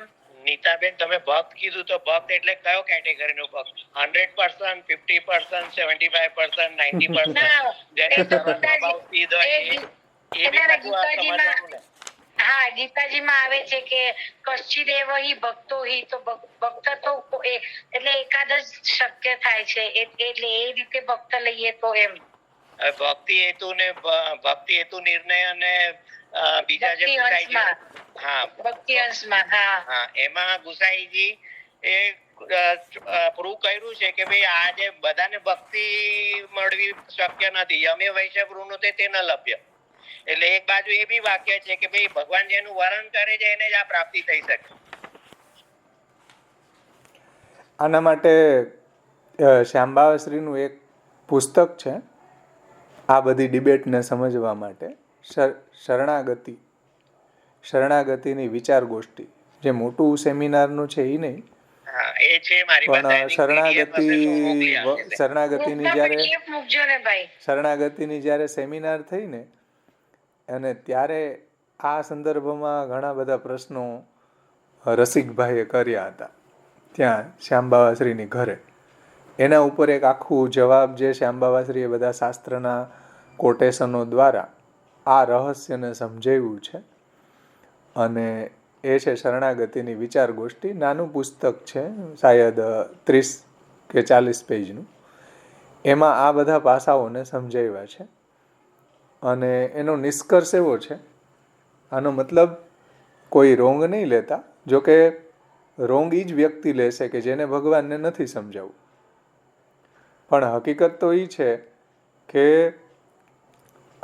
જે વ્યક્તિ શાસ્ત્રનો અભ્યાસ કરીને, શાસ્ત્રને વાંચીને જે સન્માર્ગ ઉપર પ્રવૃત્ત થઈ રહ્યો છે, તો આપણને એમ લાગે કે આપણે આપણા પુરુષાર્થથી સન્માર્ગ ઉપર પ્રવૃત્ત થયા, કે આપણને કોઈ સારો સંગ મળી ગયો, એને મેં એનો સંગ કર્યો, એને કારણે હું સારા સન્માર્ગ ઉપર પ્રવૃત્ત થયો, કે મેં ઘણો કલાકો સુધી અધ્યયન કર્યું કે સત્સંગ કર્યો, એને કારણે હું મારામાં ભક્તિ પનપી, કે મને બીજ ભાવ દ્રઢ થયો, કે ભગવાનમાં પ્રેમ આસક્તિ વ્યસન થયું.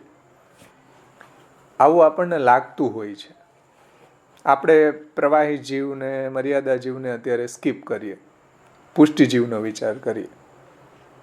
આવું લાગે ને આપણે કે સવારે ઉઠીને હું સેવા કરી રહ્યો છું, તો મારા સામર્થ્યથી તો કરી રહ્યો છું, લાગે ને એવું. હું શરણાગત થઈ રહ્યો છું. આપણા સામર્થ્યથી કેમ થશે? હા, તો પછી પ્રભુ જ કરાવતા હોય તો આ શાસ્ત્રનું શું? એ તો વિવેક માટે શાસ્ત્રને તો સમજવો જરૂરી છે ને આપણે. પણ પ્રભુ જ બધું કરાવતા હોય તો શાસ્ત્રનું, જે કીધું છે પ્રભુ જ બધું કરાવતા હોય તો શાસ્ત્રનું પ્રયોજન શું? બોલો. બધું ભગવાન જ કરાવતા હોય તો આ શાસ્ત્રનું પ્રયોજન શું? ભગવાન કરાવશે, સેવા લેવી છે લેશે, 16 ગ્રંથની શું જરૂર? પણ એમાં એમ લખ્યું છે ને કે શાસ્ત્રમ અવગત્યમ, તો એ શાસ્ત્રને તો જાણવું જરૂરી છે ને. હું કરી છે શાસ્ત્ર દ્વારા, પણ શાસ્ત્રને જાણશે કોણ? આધુનિક જીવોને શાસ્ત્ર દ્વારા પ્રભુનું મહાત્મ્ય ખબર પડશે. હા, જ્યાં સુધી શાસ્ત્ર ન સમજે ત્યાં સુધી એને પ્રભુનું મહાત્મ્ય કેમ સમજાય, મહાપ્રભુજીના સિદ્ધાંતો કેમ સમજાય? તો શાસ્ત્ર કોણ સમજે? મેં તમારા WhatsApp પર મોકલાવ્યું છે PDF.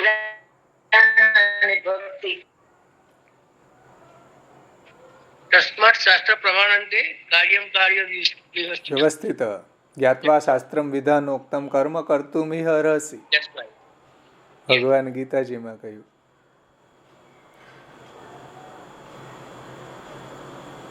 એટલે આનું સમાધાન મહાપ્રભુજી એ રીતના આપે છે. એ શાસ્ત્રનું શું પ્રયોજન? શાસ્ત્રનું એ પ્રયોજન કે ભગવાનની ઈચ્છા એવી છે કે જીવ શાસ્ત્રનું અધ્યયન કરીને સન્માર્ગ ઉપર ચાલે. જે સાત્વિક છે, ભગવાનનો ભક્ત છે, સાત્વિકા ભગવદ્ ભક્તા એ મુક્તાવધિકારીણ ભવાંત સંભવા દેવા તે સામર્થ્ય નિરૂપ્યતે. એવા જે સાત્વિક ભગવાનના ભક્તો છે, જેનો છેલ્લો જન્મ છે, કે જેનો પ્રભુની કૃપાથી આ સંસારમાં ફરી આવાગમન નથી થવાનું, ભક્તિ માટે થાય તો કંઈ વાંધો નહીં, ભગવત સેવા માટે. ભવાંત સંભવા દૈવા તે સામર્થ્ય નિરૂપ્યતે. એવા દૈવી જીવો માટે હું આ ગ્રંથ પ્રગટ કરી રહ્યો છું કે એને દુસંગ ન લાગી જાય. તો શાસ્ત્રમાં રુચિ એની જ થશે કે જેનો ભગવાનને આ જન્મમાં ઉદ્ધાર કરવો છે. સમજો, શાસ્ત્રનું પ્રયોજન શું એ તમને એને તમે ધ્યાનથી સમજો કે બધું ભગવાનની ઈચ્છાથી થાય છે. એ વાત સાચી છે. શાસ્ત્રે પ્રગટ કર્યું છે એ વાત એ સાચું છે. કારણ કે ભગવાનની ઈચ્છા એવી છે કે આ જીવનો મારે ઉદ્ધાર કરવો. કેવી રીતના કરવો? અત્યારે પ્રભુની અવતાર દશા તો નથી, તો વાણ્યા યદા તદા સ્વાસ્યમ પ્રાદુર્ભૂતમ ચકારે, વાણી દ્વારા ઉદ્ધાર કરવો છે. એટલે શાસ્ત્ર પ્રગટ થયો. શાસ્ત્રનું પ્રયોજન શું? બધું ભગવાનની ઈચ્છાથી થતું હોય તો મહાપ્રભુજી કહે છે કે શાસ્ત્રનું પ્રયોજન એ જ છે કે ભગવાનની જ ઈચ્છા એવી છે કે અનવતાર કાલમાં શાસ્ત્રમાં જે મેં આજ્ઞા કરી એ પ્રમાણે દૈવી જીવન જીવે, કે ભગવત સેવા, શરણાગતિ, સમર્પણને ભક્તિ કરે અને એને મારી પ્રાપ્તિ થાય. આવી ઈચ્છા ભગવાનની અત્યારે છે. એ શાસ્ત્રનું પ્રયોજન છે.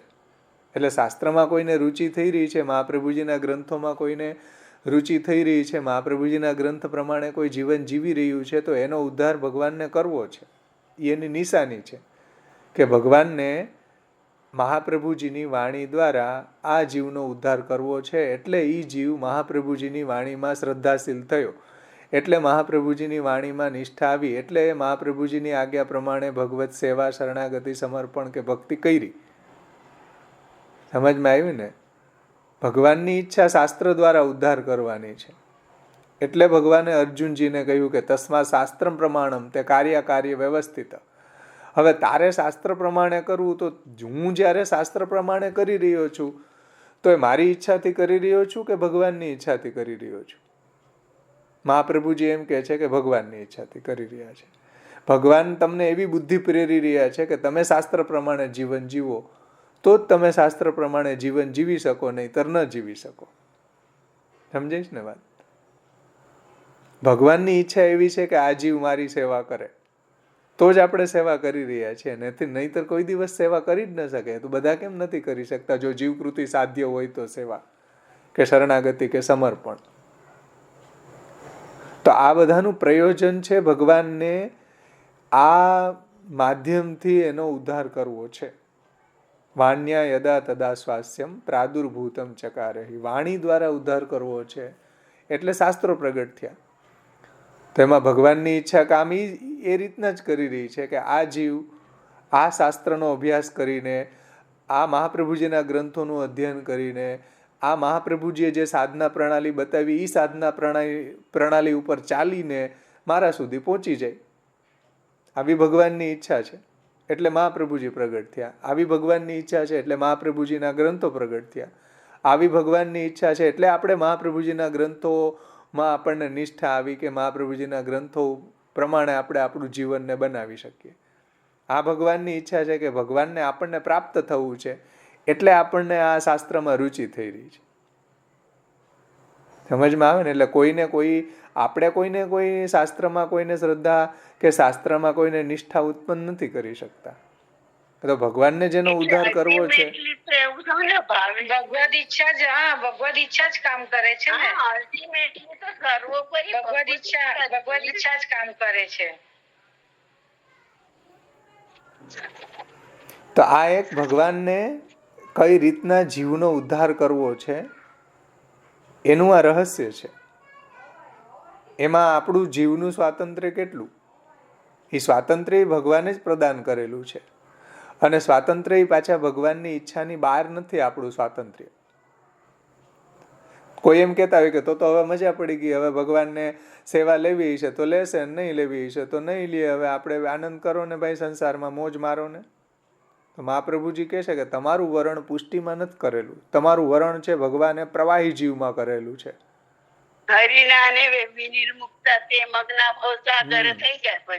હા, એટલે આવું જે કહેવા વાળા લોકો છે કે હવે ભગવાન કૃપા કરશે ત્યારે કરશું, અધિકાર હશે ત્યારે કરશું, ભગવાનની ઈચ્છા હશે ત્યારે થશે. શું થશે? તે સંસાર આસક્ત થશે. તો આવું કહેવા વાળા લોકો છે એનું વરણ જ ભગવાને નથી કરેલું. જેનું વરણ ભગવાને કરેલું હશે એ તો બધી પરિસ્થિતિમાં આસુરી કુળમાં જન્મો હશે ને તોય ભક્તિ કરશે. કારણ કે ભગવાનની ઈચ્છા એને ઉદ્ધાર કરવાની છે. અને એવી બુદ્ધિ પ્રેરનારા ભગવાન છે કે ભક્તિ કરે. આસુરી કાર્ય કરે કે ચોરી કરે કે દુસંગ કરે, આવી બુદ્ધિ ભગવાન નથી પ્રેરતા. એ બધું કાર્ય અવિદ્યાનું છે, માયાનું કાર્ય છે, ભગવાનનું કાર્ય નથી. સમજાણી ને? આ બધી લીલા ભગવાનની છે. તો ત્યાં પ્રભુ ઉપદ્રષ્ટા બની જોયા કરે. હા, વિશેષ હજી આપણે આને જો સમજવું હોય તો એ જે શ્યામબાવાશ્રીનું એ જે પુસ્તક છે ને, શરણાગતિની વિચાર ગોષ્ઠી, ખૂબ સુંદર, ખૂબ સુંદર. લાઈફની અંદર, નેક્સ્ટ એમાં લઈ લેજો ને, લાઈફની અંદર, એટલે કન્ટિન્યુટીમાં સમજાઈ જશે. જિંદગીની અંદર ભાવેશભાઈ અને ગિરીશભાઈ બેવને મોકલી છે, બધા વાંચો, બહુ એક્સલન્ટ બુક છે. મારી આગળ તો ઘણા બધા છે, 4-5 બિરાજે છે. અને એક વખત અમે શાસ્ત્રાર્થ પ્રકરણનું અધ્યયન કર્યું ત્યારે આ પુસ્તક લીધું છે, અધ્યયન કર્યું છે મહાપ્રભુજીની કૃપાથી. પણ બધાને વિનંતી છે કે બધા ખાસ આ રહસ્ય સમજજો. એમાં આપશ્રીએ ખૂબ સુંદર આની છણાવટ કરી છે કે જો તમે આવું કહેશો કે બધું જ ઈશ્વરની ઈચ્છાથી થાય છે તો કોઈ કર્મમાંથી પલાયન થઈ જશે, કર્મનિષ્ઠ નહીં રહે, એનો કેમ જવાબ સમજવો? તમે આવું બીજા બધા લોકોને ઈશ્વર ઈચ્છા કહેવા માંડશો તો કોઈ ને એને પોતા જે કર્મ કરી રહ્યો છે એની અંદર નિષ્ઠા જ નહીં. હા, નૈષ્કર્મણ્ય બની જશે ભાઈ. આવો શબ્દ ત્યાં વાપર્યો છે, નૈષ્કર્મણ્ય બની જશે.